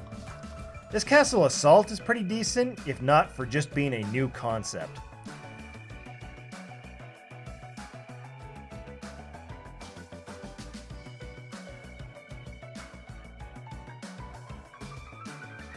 There's also the defense of the castle, but being on the offense is always way cooler. In this one, you turn into an orc. Well, at least your face. Lastly, be sure to torment your local goblin. Go ninja, go ninja, go. Fantastically ninja costumes, from the edge to the anime to the gangster. But there are a lot of non-ninjas here, like samurais, or just regular archers. But whatever, let's look at some tech ninjas and robot ninjas. No doubt inspired from the Metal Gear franchise, with this one being the Overwatch ninja, or these Mortal Kombat inspired ones. And these ninjas are ghosts. Some of these ninjas have masks. Oh look, he's happy to see you. I guess these reindeer could be ninjas, but I don't know, they don't look it to me. There are some Code Vein looking masks on the other page, which I guess a ninja could use. The other ones are pretty anime, with some being extreme anime. But look, Mitsurugi's hat and hair is here, and with beard option. The ninjutsu page is mostly new. Just look at these fists. And look at this Hadoken. Or this dragon form attack, which I guess you can just summon him as a little guy too. This infiltration animation has you sneak into the robot building and eliminate the Robo Goons. I assume so you could free this ninja monkey. There is also Ninja Parkour 1, 2, and 3, which is the avatar running with different mobility tools. This Ronin duel is kinda cool if you can ignore the very lame Naruto run that my avatar just did. The other cool one is this samurai fighting that they tried to stylize like it's in comic panels.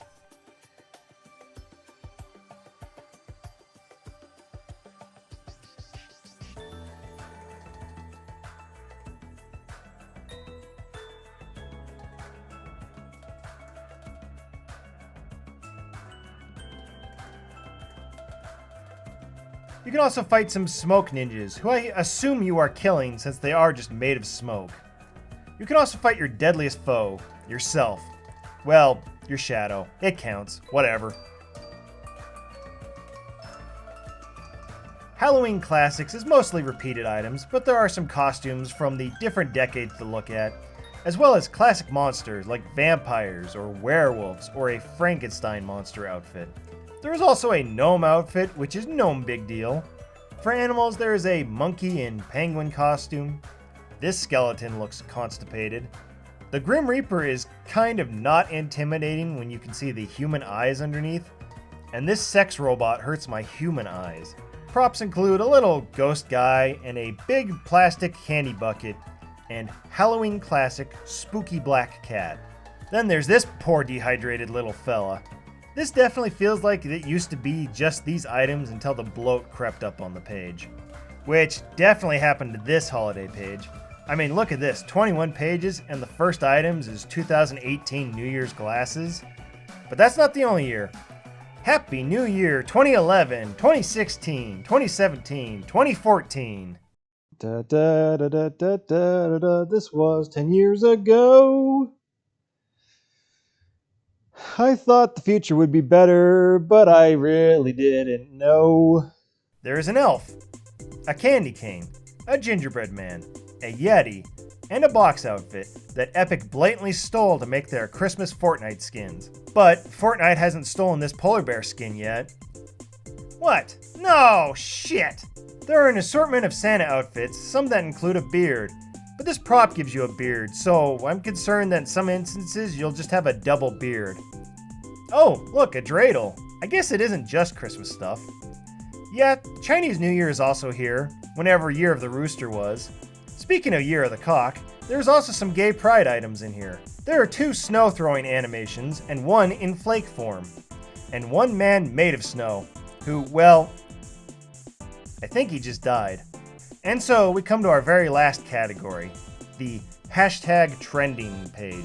Guaranteed to be filled with hip epic things that are still relevant today and not dated.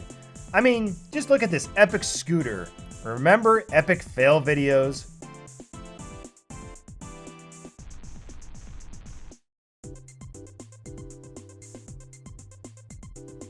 Or even epic game fails of the week?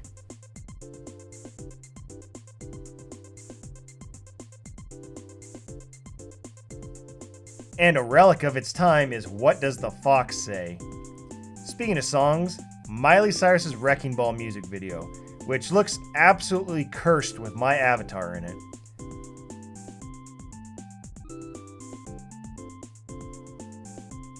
Holy shit, look, an actual internet celebrity. It's Grumpy Cat.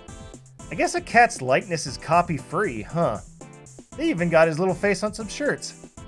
And what's better than one mid-2010s internet cat, but 2 internet cats?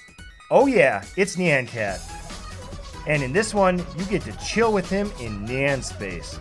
And that's it. From memories of Nyan Cat, I came to see what was still here. And from memories of Nyan Cat, I shall depart. So what was the point of all this? Well, honestly, I kind of wanted to take a nostalgic look back at a microcosm of a console that made up a large part of my life. And I figured if I didn't care enough to record it, then who else would?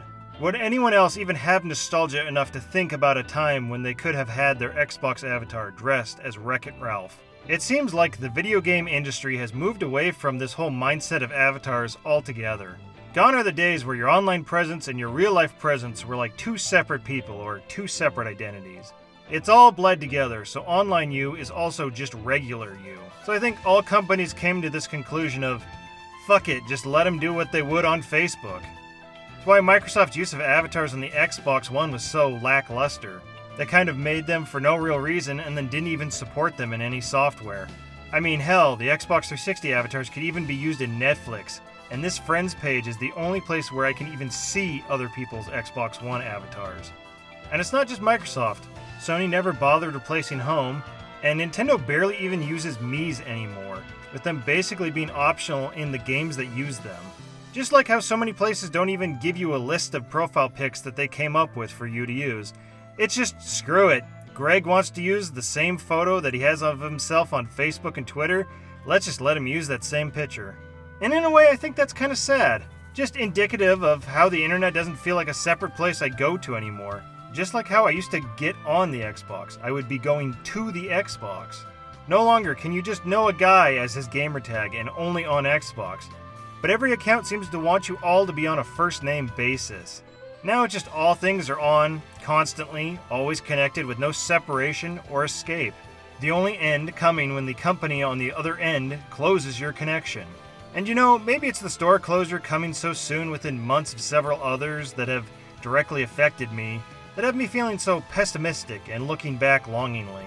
Like I feel like the internet and using it via the medium of gaming used to be the Wild West. But now the West is settled. And it feels like at the end of the day, the wrong companies won.